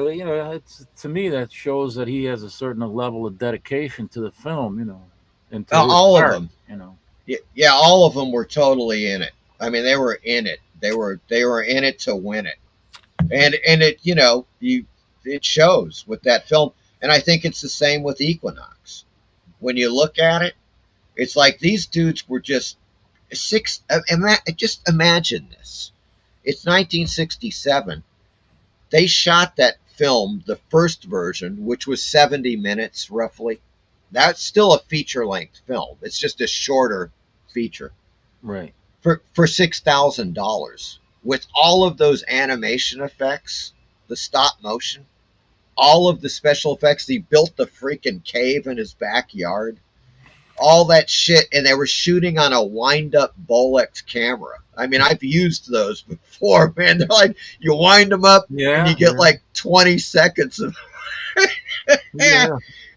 It is just absolutely, it's like Stone Age. Right. Shit, they were the bee's knees. Oh, yeah. But just, that's what people were using back in the 60s, man. They got those wind-up Bolexes. I have to get that collection with the two movies. I got to go on Amazon later on and check it out. Yeah. It is well worth it.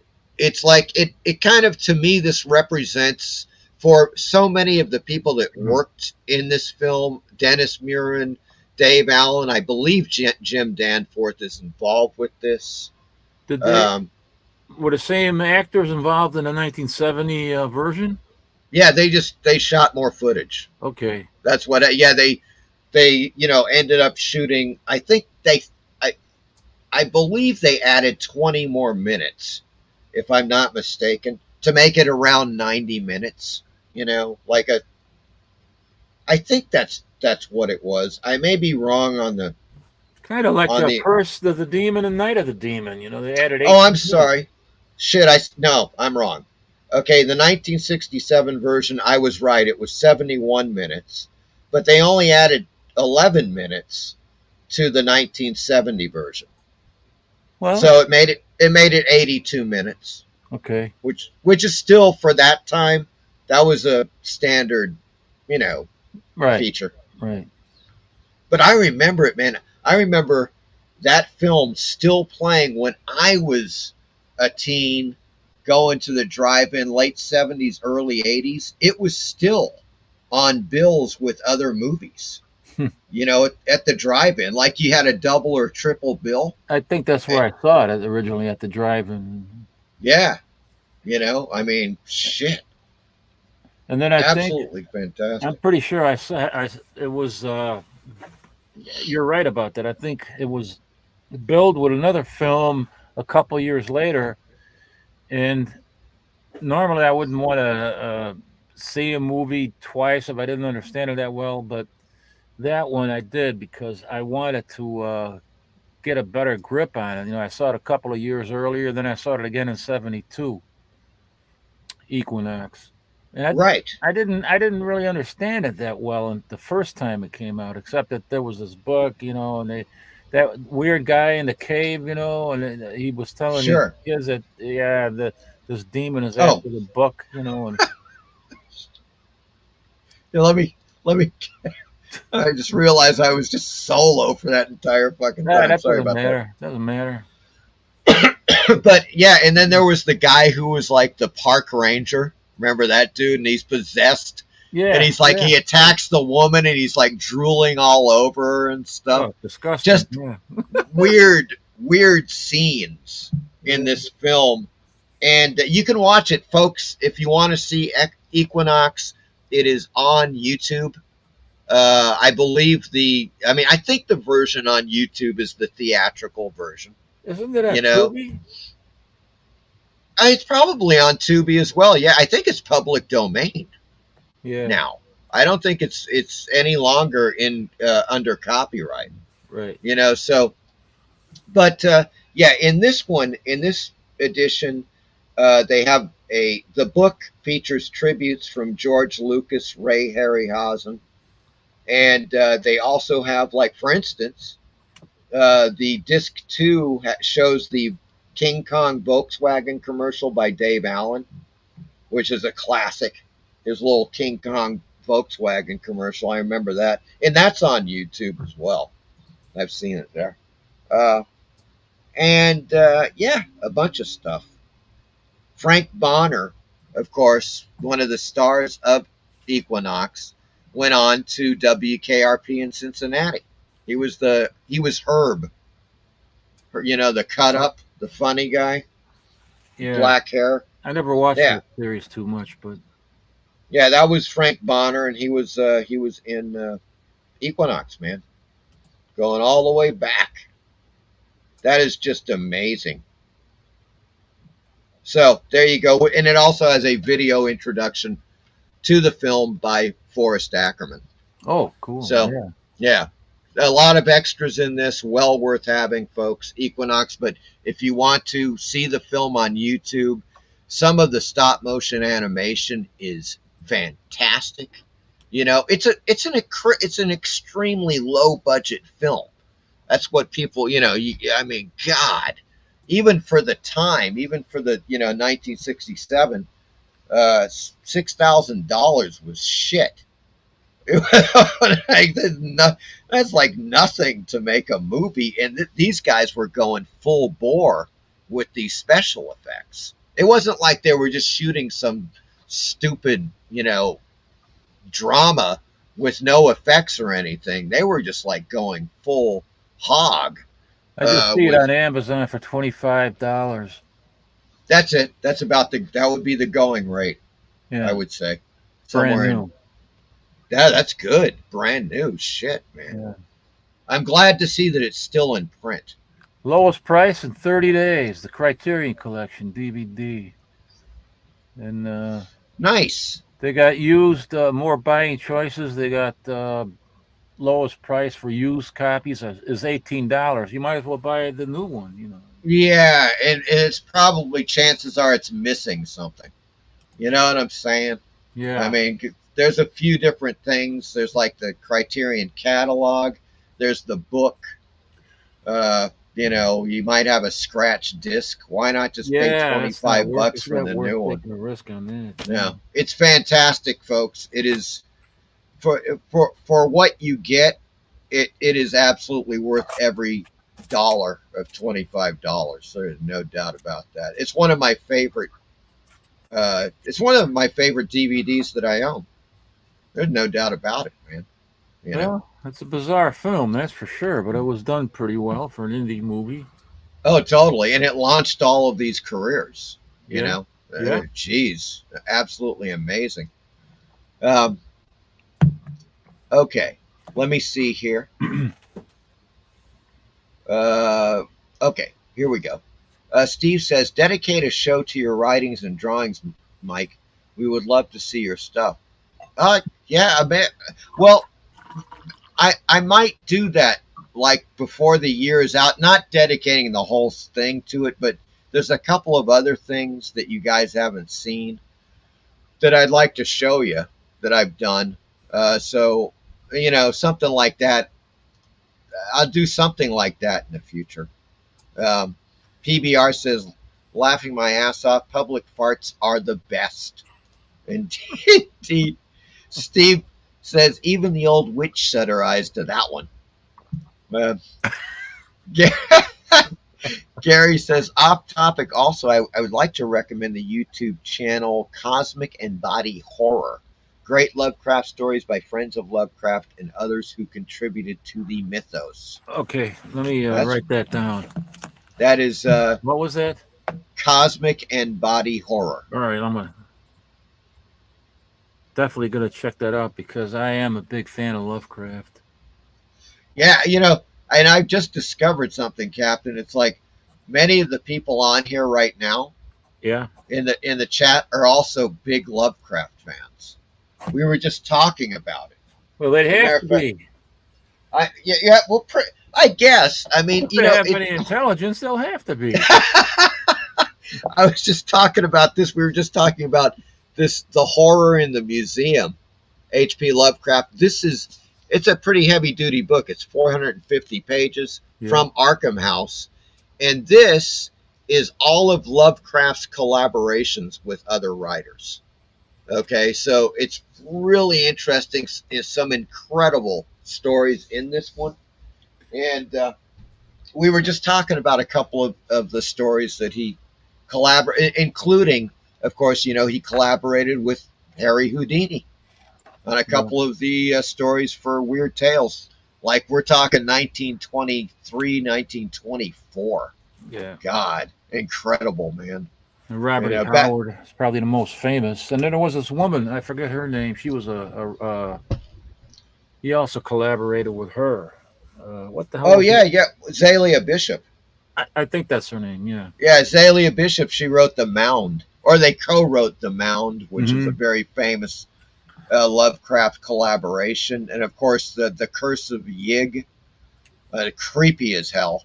But also Hazel Held was another female writer who would send stuff to Lovecraft, and he would just completely rewrite it. It's like, well, the only way you can get it published is if I completely rewrite the whole damn thing. And that's what happened. Generally speaking, he just rewrote the stuff that they would send to him, And, yeah. And that's how they got in the pages of Weird Tales. That's basically it. Eric says, "This is too small." That's what she said. Sorry, not sorry. Was he talking about me? I don't know. Gotham City is here. Gotham City Comics. Hello. Did we mention about the prizes that are? Yes. That's largely due to Kevin at Gotham City. Thanks. Yeah, to his, indeed. Thanks to his idea about the idea about the mystery box, I think, came from him, and then he contributed a certain amount of money. I sent him some money, and then he contributed some things into the package. So that was pretty. That is fantastic. And also, I mentioned that at the beginning of the show. Oh, okay. I didn't even. Many thanks to Kevin at Gotham City Comics. Folks, you need to go over and check out Gotham City. In Mesa, Arizona. Yeah, and check out it. Well, he's got a website, too. Sure, yeah, he's got a website. Gotham City Comics, he's really, as far as the mystery box prize, it's kind of a half and half between Captain Strangelife and Gotham City Comics. Yeah. And as I was saying before, folks, that's the hint. It's the Universal Monsters mystery box. If you love classic Universal Monsters, you will not believe what is in this box. It's going to blow your mind. You're going to dig the hell out of it. One lucky winner will experience the Universal Monsters mystery box. That's what I'm saying right now. It's going to be good. Steve Harrison, howdy Gotham City. Eric says, very interesting info, Horror Mike. Also sounds like you were in great company for the Monster fanzine. Yeah. Look, I mean, I was it was a little intimidating because Stephen Bissett was writing articles for it. And, he's actually a good writer. I'm not. So I was like, but,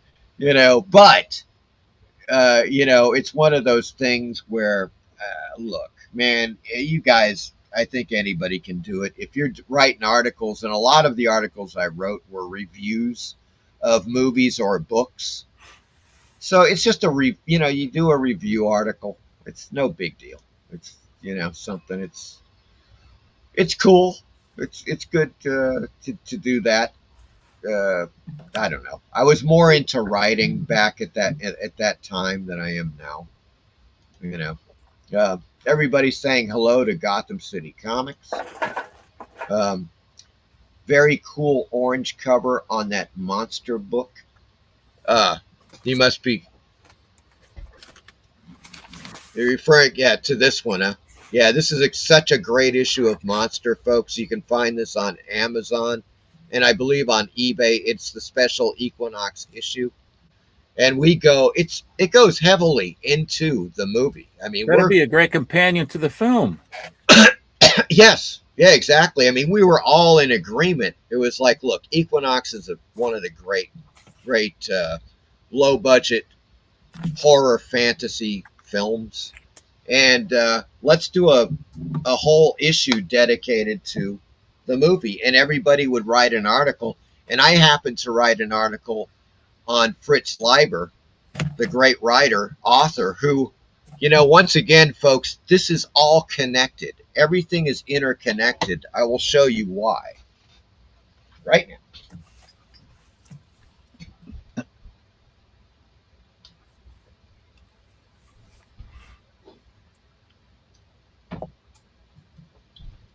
This is how interconnected shit is in this world of ours. I'm gonna go solo for a second. Yep. Fritz Leiber and H.P. Lovecraft, writers of the dark. That's pronounced Leiber, huh? Yeah, Fritz Leiber. I always had a notion that it was pronounced Lieber. Sometimes I just get the names mispronounced. And it could be, some people could say Leiber. Yeah. That's true. I've always heard Leiber. Yeah. But what this is, in the first part of this book it's like, I don't know, 30 or 40 pages of letters that were written between Leiber and Lovecraft. They had letter correspondence, which is fascinating enough. Oh, and that's another book, another rabbit hole I got to go into. I've been trying to get to Robert E. Howard in Lovecraft letters. That's in 2 volumes, I believe. Yeah, and then it's like, I think people are probably familiar with Leiber's fantasy stuff, like Fafhrd the Grey Mouser. Oh yeah, it was a DC 4-part series, I think. Yes, yeah, it was made into a DC. Yeah, that's Fritz Leiber, and so in one part, it's all stories and poems by Fritz Leiber, which includes some of his fantasy stuff. And so this is the guy, Fritz Leiber, and I consider him just one of the I just love his science fiction and fantasy stuff. I got to write that down now, too. And it is this guy right there that is in Equinox, and he plays Professor Waterman. So it all comes together. All of these people are like in this kind of like a weird cosmic circle. And they all meet. So that's Riders of the Dark, Captain, if you're I got interested. it, Riders of the Dark. Okay. Yep. It's from Wildside Press, by the way. They do a lot of Lovecraft stuff, but highly recommended, folks. You will dig the hell out of this. But and Fritz Leiber, like, he wrote, oh my God, so many great short stories too. He wrote a few stories for the Harlan Ellison Dangerous Visions series, and I mean, just top notch. Some of the greatest shit. So I am a big Fritz Leiber fan. I think that's another draw for me for Equinox, is the fact that he was in it. It's just kind of weird, when that happens, and it does happen occasionally, where a science fiction writer is involved in something that you would kind of think is completely different, but in reality it is related. Like, okay, he's a writer, he does all these books and stuff, then suddenly he plays this quirky little character in a horror film, a horror fantasy, and it makes sense. It ultimately makes sense because the Necronomicon, that book in Equinox, it is completely Lovecraftian. that's exactly where they, you know, Dennis Murin and those guys got the idea for the book and summoning the demons from another dimension. They didn't make it, you know, like Lovecraft's mythos, where it was like elder gods, you know, from other dimensions and, you know, other parts of the universe. It's kind of a they cross. just, yeah, kind of a cross between I think the cosmic horror and the traditional supernatural horror. I think yes, Equinox. Totally. They were trying to kind of keep it down to earth, where it was there was like that battle between good and evil, right, kind of thing, you know, kind of like God and Satan and stuff like that, and it worked really well, you know, but it had that other aspect where, yes, there was another dimension that where these demons, these creatures could come into, you know, and it was through the book. So it was, you know, there is a heavy Lovecraftian aspect to it, and it's not surprising that Leiber was in the movie. I just didn't realize that he, you know, you don't see that often. Like, for instance, you don't see Isaac Asimov or Harlan Ellison in a lot of stuff, although Ellison was in a couple of things. He was, I think he was in Babylon 5, and I think that was it for a brief time. It was like, you know, not much. He played a very minor character that was in there for a couple of episodes. But that was only because he was the creative consultant on it, so he kind of weaseled himself into the series. But you don't see that often. You don't see these guys like Theodore Sturgeon, some of the greats, you know, James Blish. They don't want to get into movies, or, you know, they have no interest. Most of those guys didn't really put themselves into their own stories, but sometimes you come across that where they're putting themselves in their own stories, you know. That's true. That is true. You're right. And, you know, Forey Ackerman, now he would get bit parts in movies, as you know, like low budget films and stuff. When he could, he would, you know, you would see him like suddenly he's in this movie. Yeah, he loved to do that stuff. He loved doing that. You know, yeah. Of course, he was more like kind of like Stan Lee always did that too. Yes, yeah, he was kind of like a Stan Lee character in the horror movie business. Mm-hmm. Seriously, yeah, he was kind of like a granddaddy or something of, you know, and the whole deal. And yeah, he really loved that stuff. He loved getting he co-created Vampirella, for Christ's sake. You know, I mean, that's a big claim to fame unto itself. Who was that? What was the other? Was that Trina Robbins that was involved? I think you're right. I think it was Trina Robbins. And Ackerman, right? I think. And Ackerman. Yeah. You know, and it is just hilarious seeing. He's great because he loves to ham it up when you see him like in a scene from a movie or something, you know. Yeah. But it's, you know, it's one of those things where he.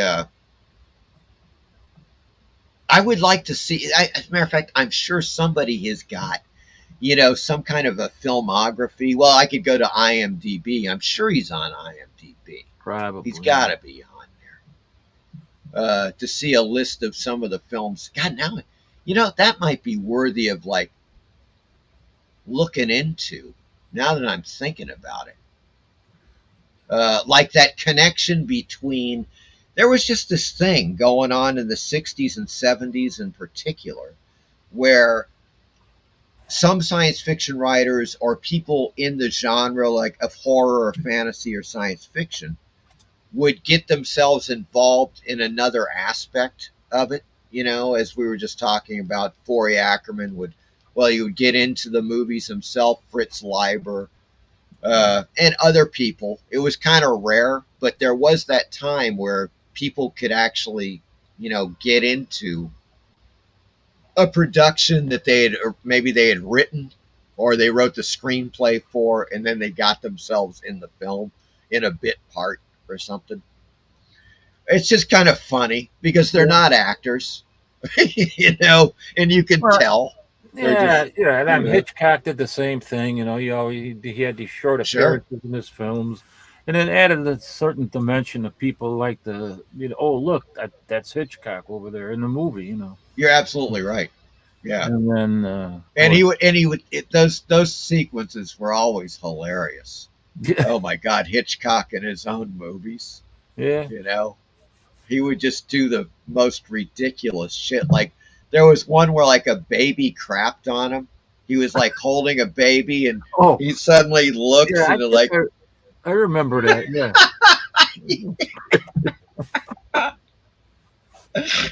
Just stuff like that, where it's just like, I mean, you know, self-deprecating humor, I guess, you know, from Hitchcock. Great stuff.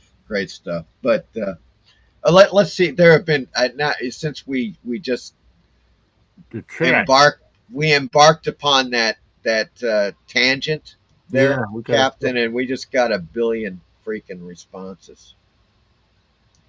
Good Lord. Okay, here we go. PBR says, love Fritz, he rocks. Yeah. Great show tonight. Thank you, Jacob. Steve Harrison says, great dynamation in Equinox. And basically that's what it was. They were carrying on aspects of Harryhausen's animation in Equinox, you know, and that's of course why he's in the book. He writes an article in the booklet in here about those guys.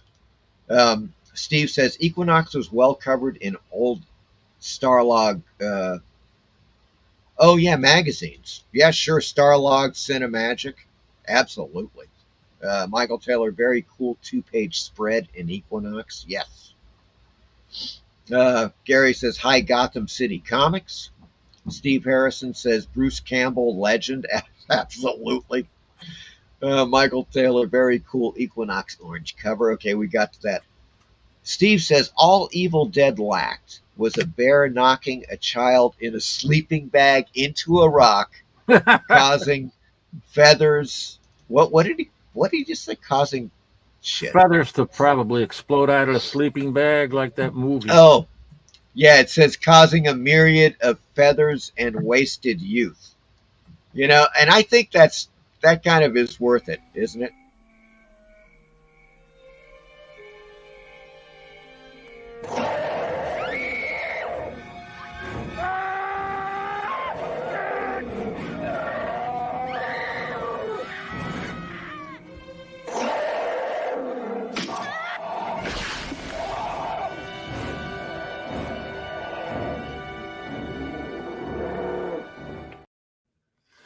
Oh man, it's hilarious. I just keep seeing the Manchurian Candidate, John Frankenheimer, and it's just killing me.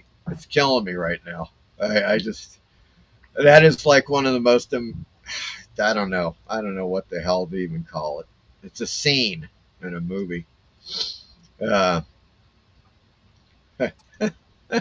PBR says, loved Curse of the Demon. Watched it on Roku just today. Yeah, Curse of the Demon is great, man.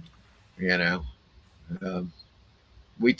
that's one of the films we get around to talking about, because back in that period, it was, and I think it still holds up. Oh yeah, Dana Andrews is just classic. It was just perfect for that movie. He was absolutely. The casting was great. The guy that plays Carswell is fantastic. You know, I mean, just really great acting all around. And what a screenplay, of course, based upon the M.R. James story, Casting the Runes. Wow. And that also, there's a totally Lovecraftian vibe to that one as well. Steve Harrison says, did most of the Equinox effects guys go on to the Star Wars chess scene? Well, I tell you, I think Phil Tippett is credited, I mean, largely credited for the chess scene, and he was not involved with Equinox. But, and I'm not quite sure if Dave Allen was involved with the chess scene in Star Wars or not. That's a good question. I'd have to look into that, Steve. Michael Taylor says George Lucas had something to do with Equinox. Now, well, he actually kind of in the reverse. Equinox had something to do with George Lucas and him making Star Wars because he saw what Dennis Muren was capable of, and he hired Dennis Muren, as part of one of the major parts of the effects for Star Wars, because he knew the guy could do it. And that's really what broke Muren out. That was the big one. That was his big. I mean, that after that, that's kind of everything is history. Dennis Muren just he was a sought after, very very hot commodity in the special effects industry for years. Jacob says, did anybody else watch Sinbad after the last week's Tubi time? Yeah, well, I've watched the Seventh Voyage. I have not watched the Golden Voyage yet, again, for the 20th time. But I probably will because, of course, Carolyn Monroe. Oh, yes. That's all I got to say. She is just scorching hot in the Golden Voyage of Sinbad. What can be said? Steve Harrison says Lucas found Phil Tippett and others from movies like Equinox. Although, yeah, Phil Tippett was not in Equinox, though. PBR says WKRP rocked. It did. I like the show. It was one of those classic 70s shows. Steve says Lovecraft and so many great mythic creatures came to a young generation who discovered them in Dungeons and Dragons, Harryhausen Beast. And yeah, well, it was a little beyond the Dungeons and Dragons. Oh, I would say stuff. so. That's more like in the fantasy realm, Dungeons and Dragons. It is. Exactly. I mean, cosmic horror was just another. It was just another universe. Yeah, it was really. Exactly right. That's the best way to describe that. Yeah. PBR says the Lovecraft film animator you mentioned recently. Oh, Reanimator. Yeah. Oh, that's a good. Yeah, that's Stuart Gordon, Reanimator. I love that film with Barbara Crampton. I mean, oh my God. It's just that film is. It's something else. It is just something else. Steve Harrison says Leiber did a Conan pastiche, or am I wrong? Who did Gray Mouser? That was Leiber. You're absolutely Fritz correct, Leiber. Steve. Yep. Very popular too, man. Gray Mouser. I think that was 4 issues in DC. Yeah, people. Captain, people were talking. When they spoke of Robert E. Howard for many years. This was like especially in the 50s and 60s. They were like, look, the only other person that compares to Robert E. Howard with like sword and sorcery fantasy is Fritz Leiber, and that was like Fafhrd and the Gray Mouser and his other sword and sorcery fantasy stuff. Yes, and I would kind of tend to agree with that.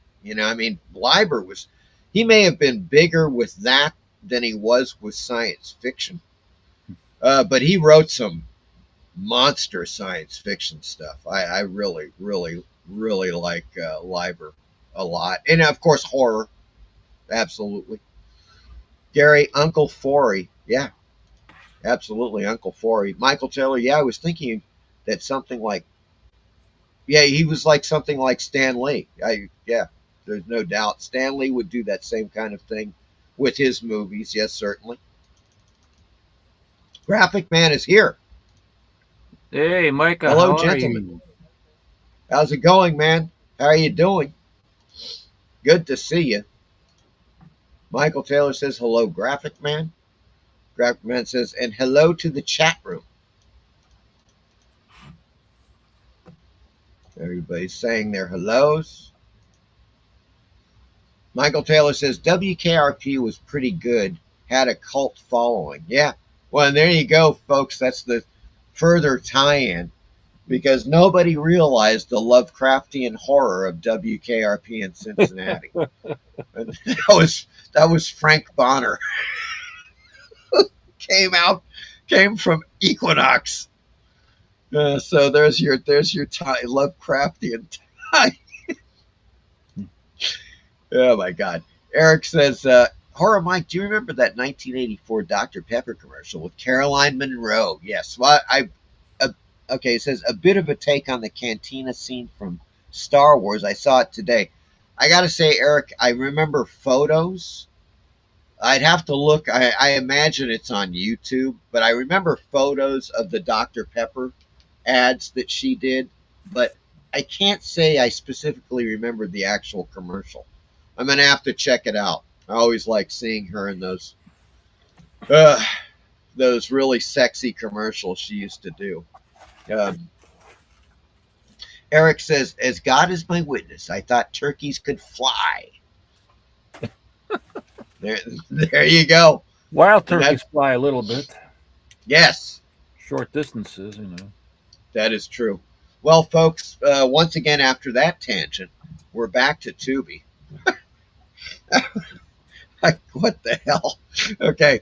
We're back to Tubi, and we're going to start it off with a little Paul Naschy.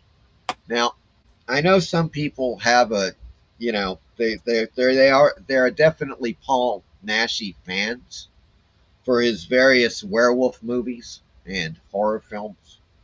And this is one of them. It's called Night of the Werewolf. And I don't know what to say. It's 1981, and I'm sure it's a later Paul Naschy werewolf film. I never really followed him that much. I saw the movies. I was just never a big fan. This one is it's pretty dreadful. It kind of starts off all right, and then it just gets really boring quick. I couldn't watch the whole thing. I got through like 50 minutes of it. That was it. But if you're a Paul Naschy, diehard Paul Naschy fan, it is now on Tubi. It's Night of the Werewolf. Okay, dubbed into English. So there you go. This one, obviously, guys, I've had it on, covered this before. It's worth covering again. Bone Tomahawk from 2016 with Kurt Russell and an incredible cast. I mean, just one of the, Jesus, you got to, that's one thing about this film that people don't talk much about. But you got Kurt Russell, Patrick Wilson, Matthew Fox, Richard Jenkins, David Arquette, and of course Sid Haig is in this film. Spider Baby. Spider Baby, Sid Haig, and of course House of a Thousand Corpses, Rufus T. Firefly. And it is directed by none other than Craig Zoller, who also, Jesus Christ, the guy has been dragged across concrete, Riot in Cell Block 99, The Puppet Master, Littlest Reich. That's all Craig Zoller, folks. And this is probably his masterpiece to date, Bone Tomahawk. Highly recommended. If you haven't seen it, it's on Tubi, folks, so you can just watch it anytime you want. But it's, there's not a lot of graphic gore in it, but when it does get graphic, it's extreme. Let's just put it that way. It can get pretty extreme. But one of my personal favorite Westerns, really. I would put it in the top 10 anyways. Attack of the Crab Monsters, folks. 1957. With that classic line, "Okay, Professor, how are the crabs blowing up the island?" Directed by Roger Corman. Of course, starring the great Russell Johnson, Richard Garland, and Ed Nelson is in this. From the depths of the sea comes a tidal wave of terror when scientists get stuck on a shrinking island with intelligent and huge killer crabs. And folks, I'm not disappointing here because I got that trailer. And here we go.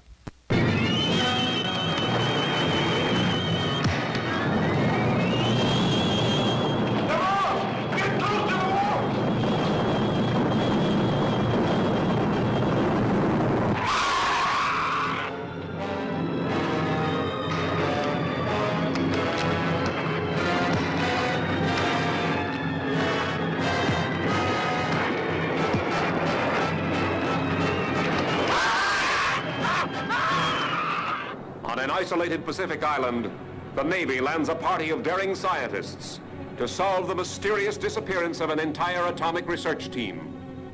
Strange horror strikes first at the plane that brought them.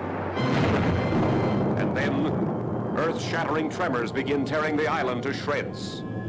Okay, Professor. How are the crabs blowing up the island? I am not sure. But imagine they are able to send out arcs of heat. They are packed with it. They can melt and fuse parts of the caverns, explode the materials contained, and bring about the slides. There used to be ridges there for maybe 2 miles. Now there's less than half a city block. Soon we will have nowhere to run.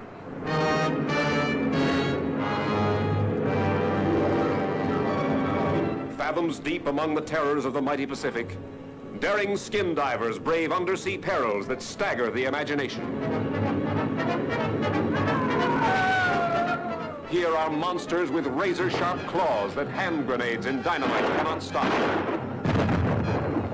Nor searing fire and flame, nor tons of crushing rocks, as mankind faces its last desperate chance.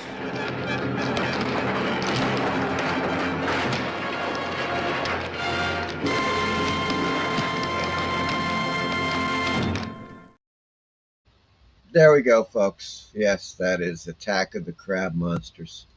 And it is on Tubi. It's great. I love it.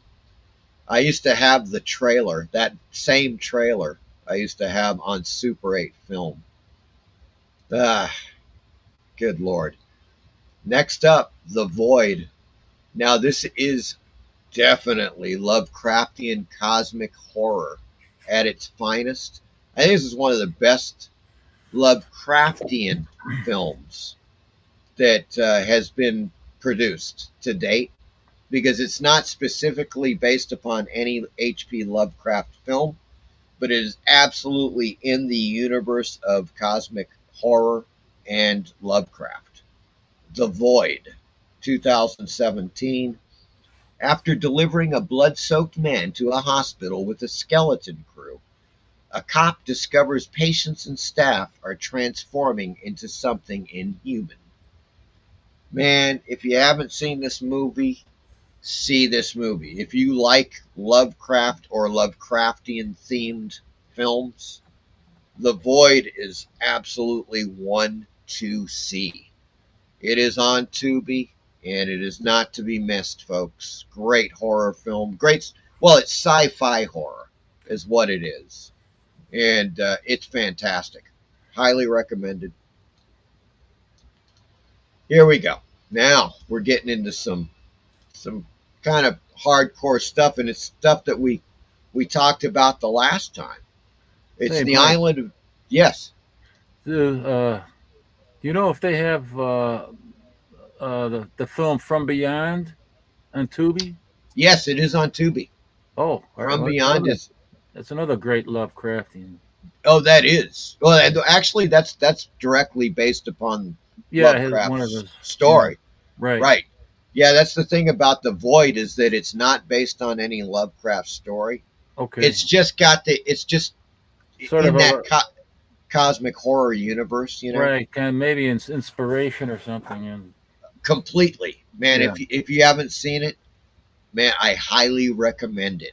I haven't seen that, but that's going to go on my list. It's on Tubi, The Void. Man, it's just, woo! It's got all kinds of atmosphere. It's creepy as hell. It's got really great creatures in it. And it all takes place inside a hospital, basically, that's being slowly phased out. So they only have a skeleton crew working in this hospital as they move all the stuff to a new hospital. And all hell breaks loose on one night. And it is just, it's quite a film. Highly recommended. The Void.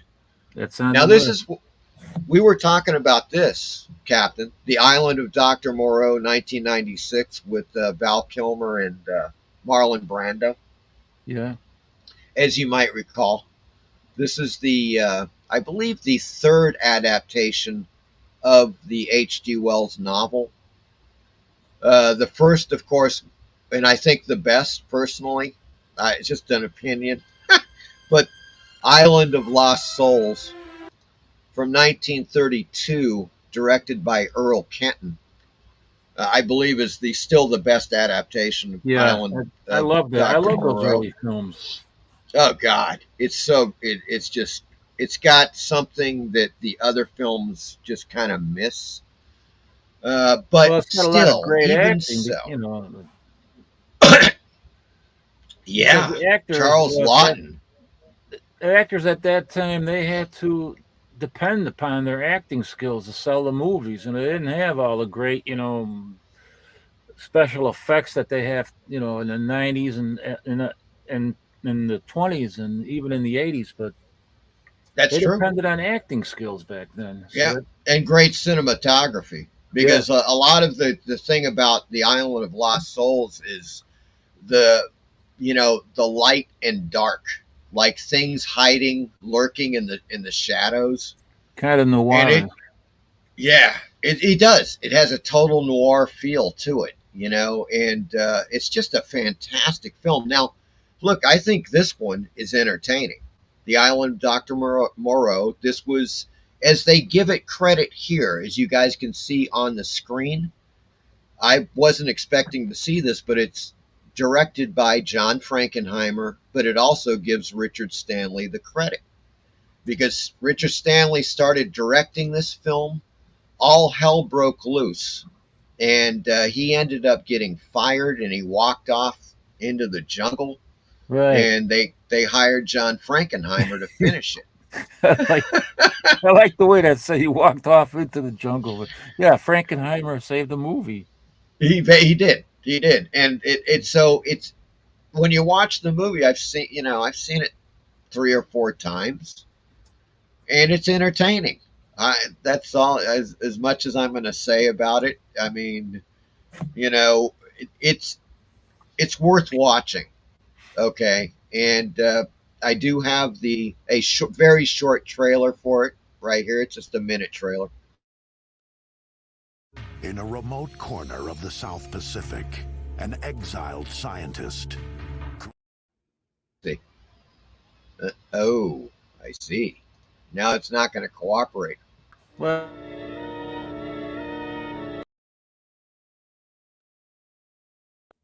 we're going to skip that. Yeah, we'll take your word for it. I'm gonna watch it.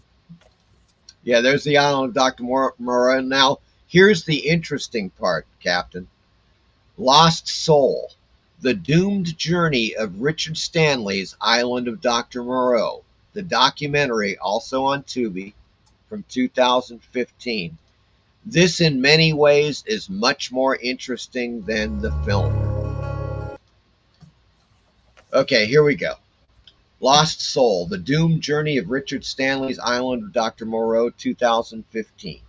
A look behind the scenes of the 1996 critical failure. Hollywood's biggest stars and producers bet on this movie. So what went wrong? And man, is it great. This documentary is just, it's freaking awesome. I highly recommend it. It is now on Tubi, folks. What I would do, well, I don't know. If you haven't seen either, you might want to watch the movie first, then watch the documentary. You could do it the other way around as well. I mean, I suppose. But the documentary is a fascinating look at what happens when a movie production goes south and the effort that is taken to salvage it. That's basically it. Really, really great documentary. This one is just kind of out of left field. It's a mystery thriller called Invitation to a Murder. And I just saw it and I read about it and I was like, well, this is kind of interesting. In this homage to Agatha Christie, an amateur detective joins 5 strangers at a remote mansion and must solve a real-life murder mystery. So there you go. It's one of those. If you like, people trapped on an island in a mansion and a murder happens and one of them is the killer kind of thing, I think you'll like this. I watched it. I thought it was entertaining. Let's put it that way. Little Indians, huh? Yeah, it's 10 not little Indians, and then there were none. Right, exactly. And it's not, it is an homage to Agatha Christie. I love these movies like this. Yeah, and I think it works pretty well. I don't think it's of the scope of those movies.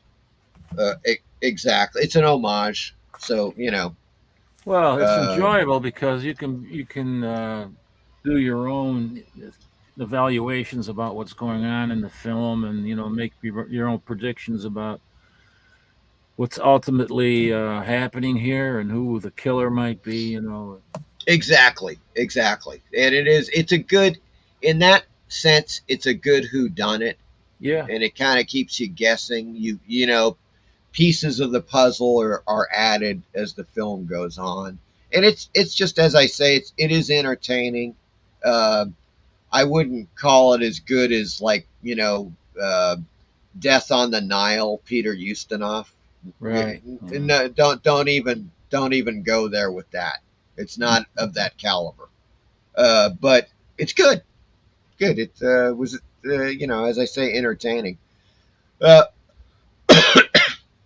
I think people will remember that several weeks ago I covered 30 Days of Night, which was on Tubi. I don't think it's on it now. I think they took it off. 30 Days of Night is a great vampire film. Unfortunately, 30 Days of Night, Dark Days is a crap vampire film. Okay? It is the sequel. It's like, hey, let's milk that success. Yeah. And oh God, that's exactly what they did. I didn't like that movie at all. The second one, Yeah, I was seldom just like, the sequels what? are not really good. No, yeah, and it's just, this one just goes, it goes from bad to worse. I mean, it's just so lame. I can't even believe it. I mean, of course, when you're going up against a really great vampire film like 30 Days of Night, I understand it would be hard to equal that right type of thing, because it's just such a good film. But they didn't even try. No, they just wanted to cash in on the title, and that's all. Yeah, that's it. It was just a moneymaker. It was a cash grab. Right. And so, folks, yeah, if you saw, you might even get mad if you watch this film. If you really like 30 Days a Night, I don't recommend it, because it did piss me off. I just it's just one of those things where they think they can just, rake in some more cash. They don't have to do anything. And then you get a pile of crap. I feel that way too sometimes. I get pissed off because there I am wasting my time watching this thing, And yeah. Yeah, I mean, but that's the thing. The great thing about Tubi is that it's truly the diversity, the selection of films. Absolutely. Is so great that you're going to get, of course, they're going to have crappy movies, but they're also going to have a lot of great ones. It's like what I always say. I always say that if you want to know what a good movie is, you have to watch the really shitty ones too, and that's how you know what good movies are. Exactly. Exactly. Now I'm going to try this and see what happens. I don't know what the hell's going to happen here. Okay, there's a film brand new on Tubi. It is the strangest horror film I have ever seen in my life. It's called Dementia. It was made in 1955. I love that movie. You've seen it? Yeah. Okay, there's this film, there's no dialogue in it. It's this woman. Oh wait, no. I'm sorry. I'm thinking of Dementia 13. Oh yeah, no, this is just Dementia. Okay, I'm sorry. No, I'm thinking of Dementia 13. 1955. Let me set it up for you. This is definitely has shades of pre-code horror. Oh. There is no doubt about it. You will get that vibe when you watch this film. Dementia, 1955 horror mystery. And I think that is an accurate genre description, horror mystery. A young woman spends a surreal and violent evening on the streets of LA's Skid Row while struggling to distinguish her dreams from waking life. And as far as I could tell, there's absolutely no dialogue in this film. It's one of those, it is definitely surreal. I would call it like an experimental horror film. It's so weird. But it's got these aspects of pre-code horror comics. You have a clip of this? Yes, I do. Oh. Hopefully it's good. Hopefully I'm going to be able to show it. Let's see what happens. First, I'm going to remove this because that may be the problem. Let's see if it'll play.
Wow. I'd never heard of that film. No, I never heard of it either. That's gonna move right up to the top of my list, my watch list. It is as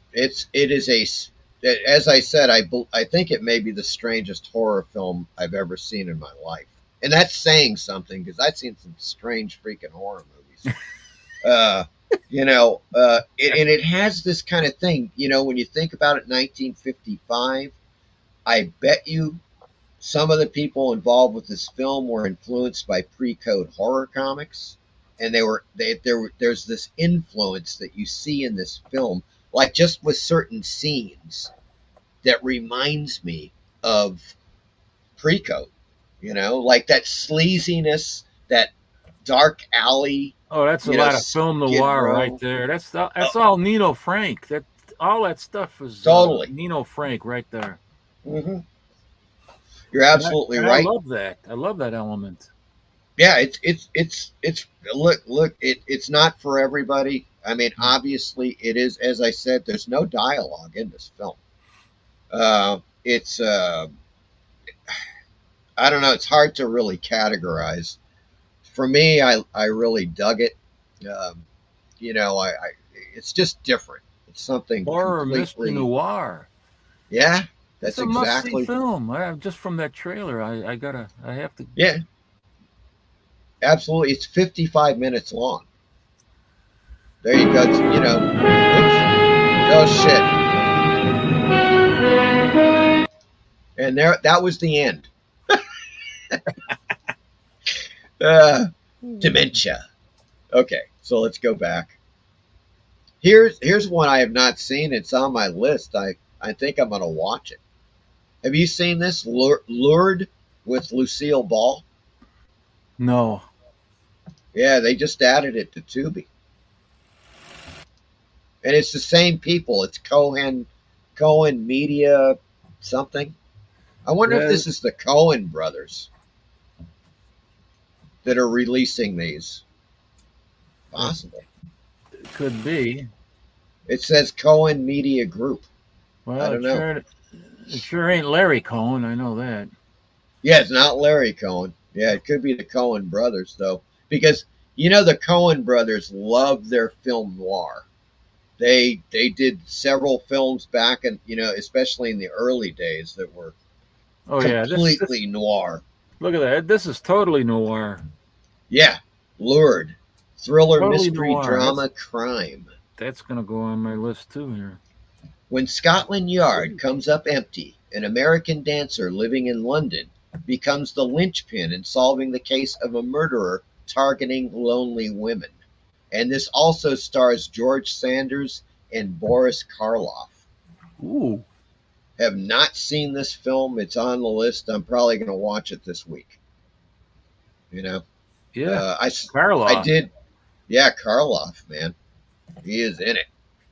One of the main. Karloff and Lucille Ball. Yeah, they've got scenes together. I saw a trailer on YouTube. So it's pretty interesting. Now here's another one. Jigsaw from 1962. Yeah, that's on my list. Oh, okay. Yeah, this one. Let's see.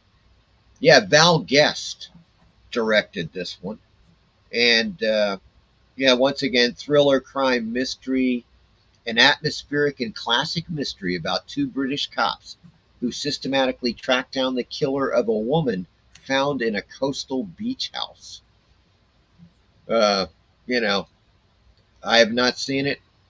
Once again, it's right up on the top of my list for ones to watch, along with the. I think Lucille that film got a Ball lot of publicity when it was released in 1962. Probably.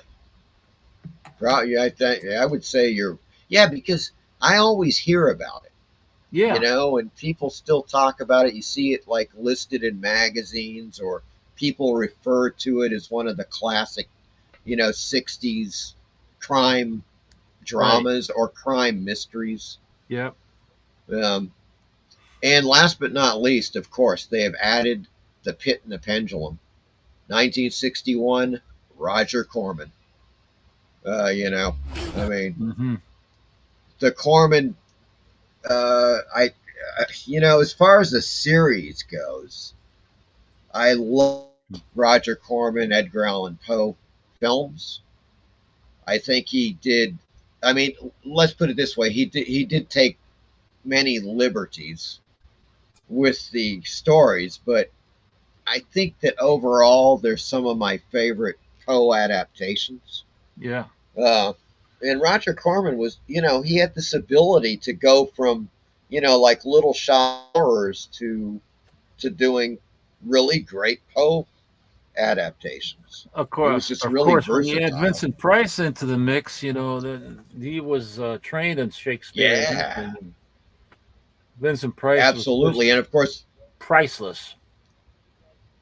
Yes. And Barbara Steele. Yes, also another in one. this film. Barbara Steele, absolutely, yeah.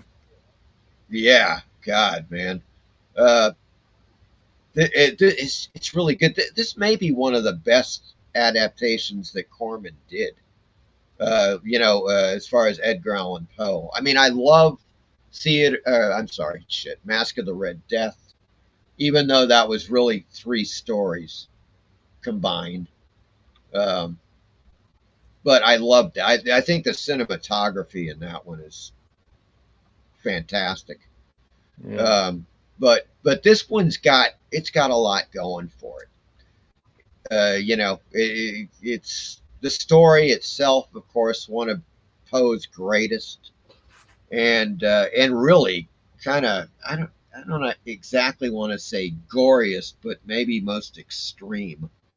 You know, it's pretty hardcore story, and I think Corman does it justice.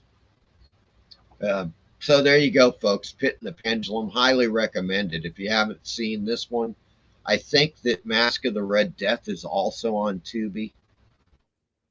Highly recommended as well. You know, this is Corman doing his, well, serious filmmaking. Let's put it that way. Coming off from the late 50s comedies that he was doing. And that wraps up our look at Tubi. I got to get some of my posters out and show those. I got Attack of the Crab Monsters as well. Oh, Attack of the Crab. That's such a great poster. Man. Movie poster. You know? Oh, it is fantastic. Kind of reminds me of this comic book right here. I should have showed this when you were doing the Attack of the Crab Monsters. Let me put you in on solo layout. Oh, there. There we go. Famous Bunnies. Yeah, so what's the deal with that cover? Isn't it have some kind of a... It's an innuendo cover if I ever saw it. You know, she's handing him a crab. Okay. Don't let it bite me. Yeah, and you know, I don't know how many more she has, but she's got one hell of a big crab right there. That is so funny. God, what year is that? Yeah, it's 1948. Wow. Yeah, Famous Funnies, the comic magazine that started it all. Yeah. But man, what an innuendo cover. That is great. Even the way she's dressed, you know, and totally. Here's a crab. God. I saved it just for you. And he's all protected up, you know. Yeah, that is hilarious. Oh my God. Yeah. Fantastic. Caramba. Well, let's take a look at the comments. Yeah. One more time and call it a night. Let's see. Oh, wait a second. Jesus criminy. Good Lord. Oh, here we go.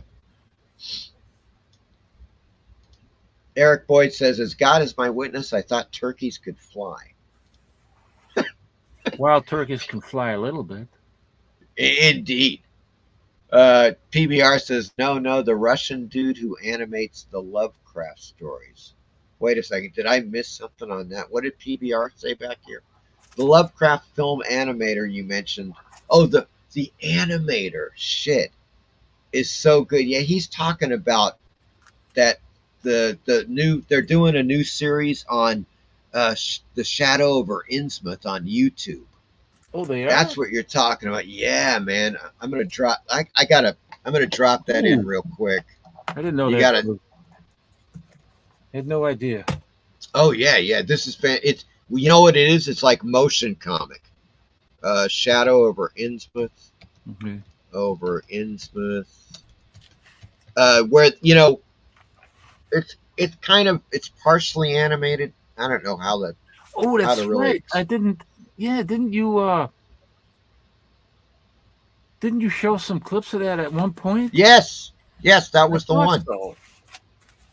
Shit, I can't find it now. Oh, there it is. Yep, there's part 2. So they've got 2 parts out. I think it's going to be like a 10-parter.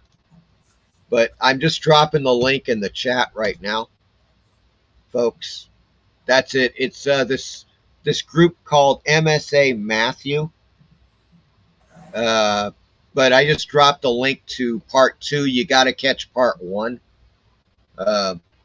Highly recommended before watching part 2. This is probably going to be 8 to 10 parts, you know, because it's kind of I don't know. Shadow over Innsmouth is a long story. I don't know if I would say it's a novella, but it's definitely a long short story. Okay. Eric says the crab monsters could keep you fed for a month. Yeah. That means she can keep you fed for a month. Yeah. I mean, if you're Eric, into her crabs, you know. yes. Eric also says the professor should know all about islands. Yes. He's stuck once again on an island, this time with crabs instead of Gilligan. Michael Taylor, the professor from Gilligan's Island, indeed, that's him. Russell Johnson, who also, Russell Johnson he was in a lot of great movies. He was in It Came from Outer Space with Richard Carlson once again. And he was also in, Russell Johnson was also in at least one of the Creature from the Black Lagoon movies. Pretty damn sure. As a kind of minor character. Eric says the void, an apt description of Biden's brain space. Carrie Carlisle is laughing probably at that. Michael Taylor says 30 Days of Night, one of the better modern vampire movies. Yeah, as far as modern vampire takes, it could be my favorite.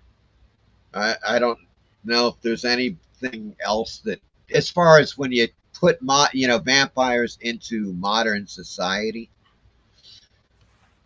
boy, that one's hard to beat, man. That is hard to beat. It's so good. PBR Street Gang, isn't that the professor from Gilligan? Yes, that's Russell Johnson.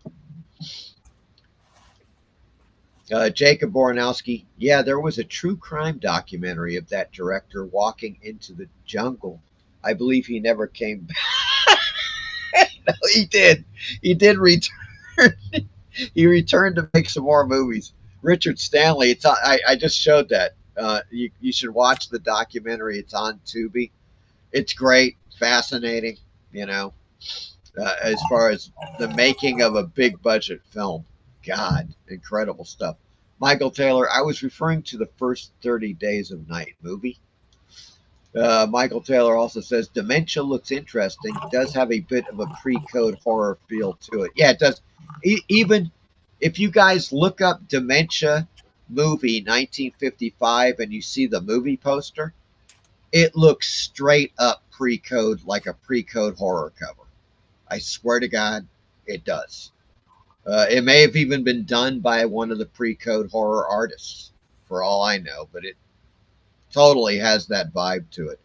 Gary says Vincent Price was great. Yes, he was.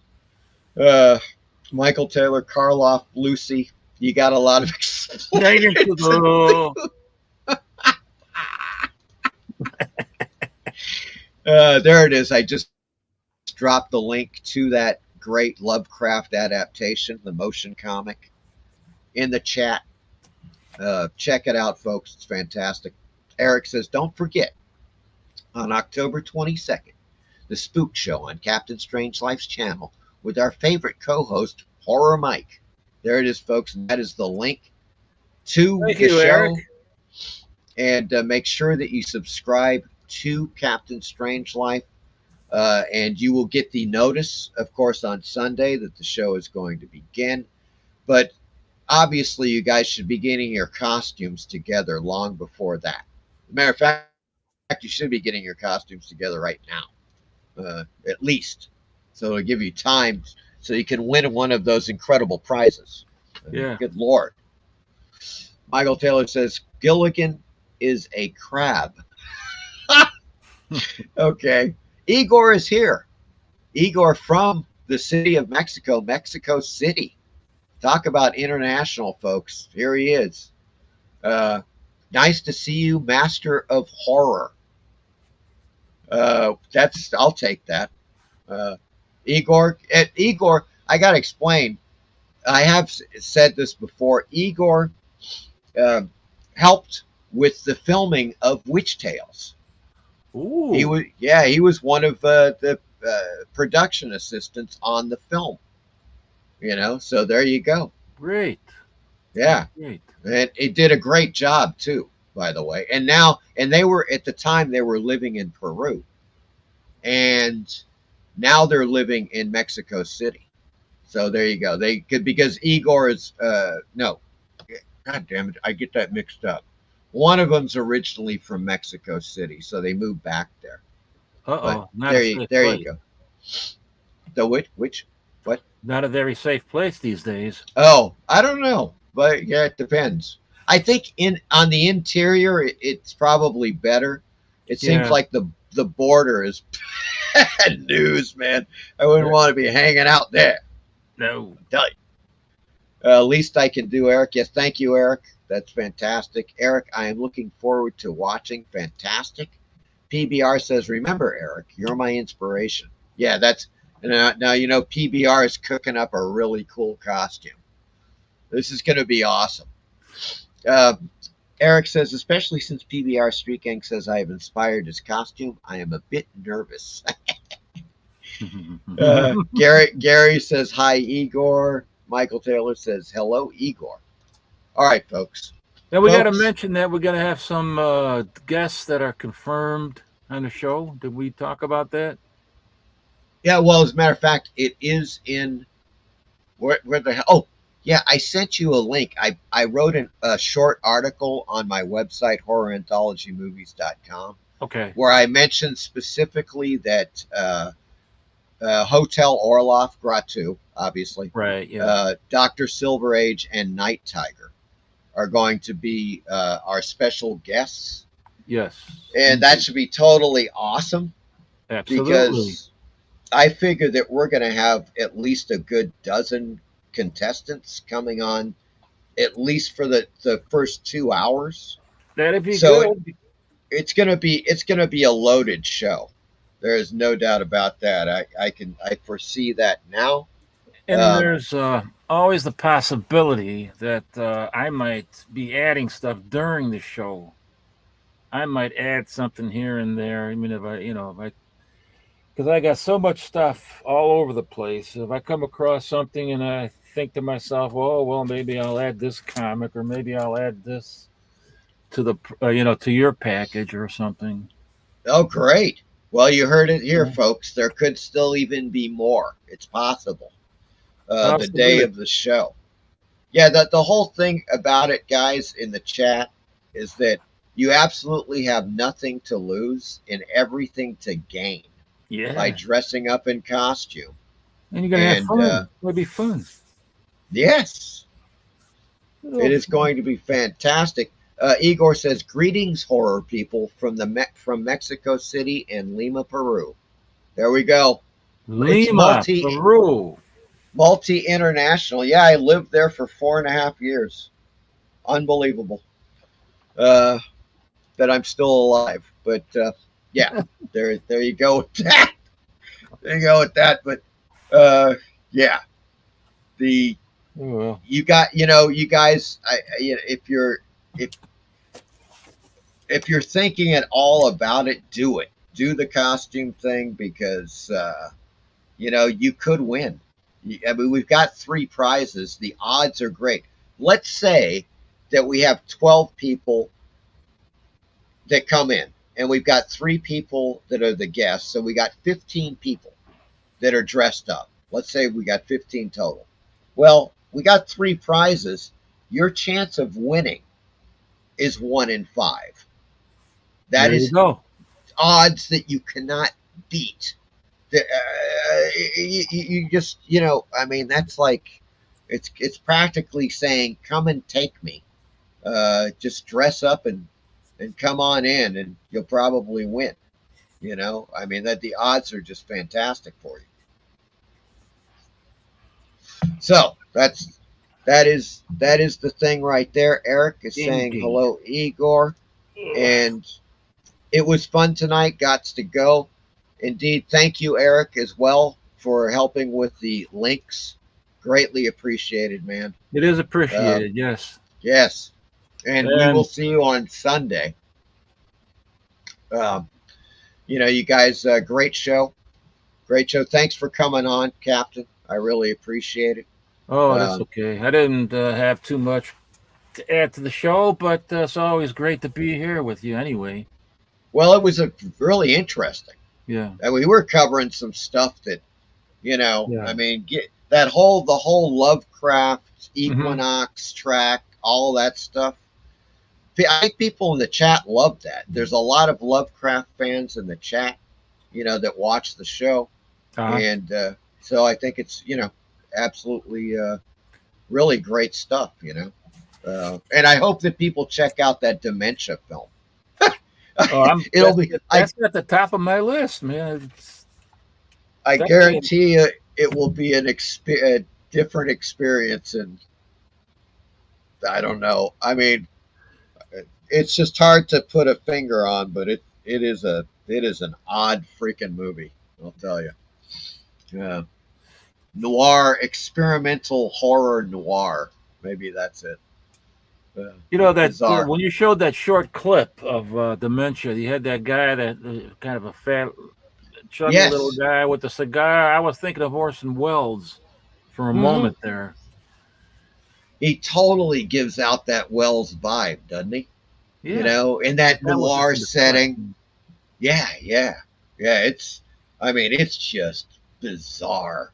It is a bizarre flick, man. Highly recommended. Yeah. I'm going to catch those other ones too, the Lucille Ball one and the that Jigsaw, which I have not seen. Gary says, Michael Taylor says, great show as always, especially with the cap. Yeah, Gary says, good night, guys. Another great show. Well done, Mike and Captain. Thank you, guys. Thanks. Okay, guys. Appreciate it. Well, here it is. We're basically on the eve of the Spook show. Right. So you guys, all of you, remember this Sunday. It is this Sunday, October 22nd, 7 p.m. Eastern Time, 6 p.m. Central. The Spook show. Think about your costumes. You're going to want to dress up and come on the show and, enter to possibly win one of these 3 great prizes. So there you go, guys. Have a great weekend. Thanks for coming to the show. And we will see you on Sunday for the Spook show. Take care, guys.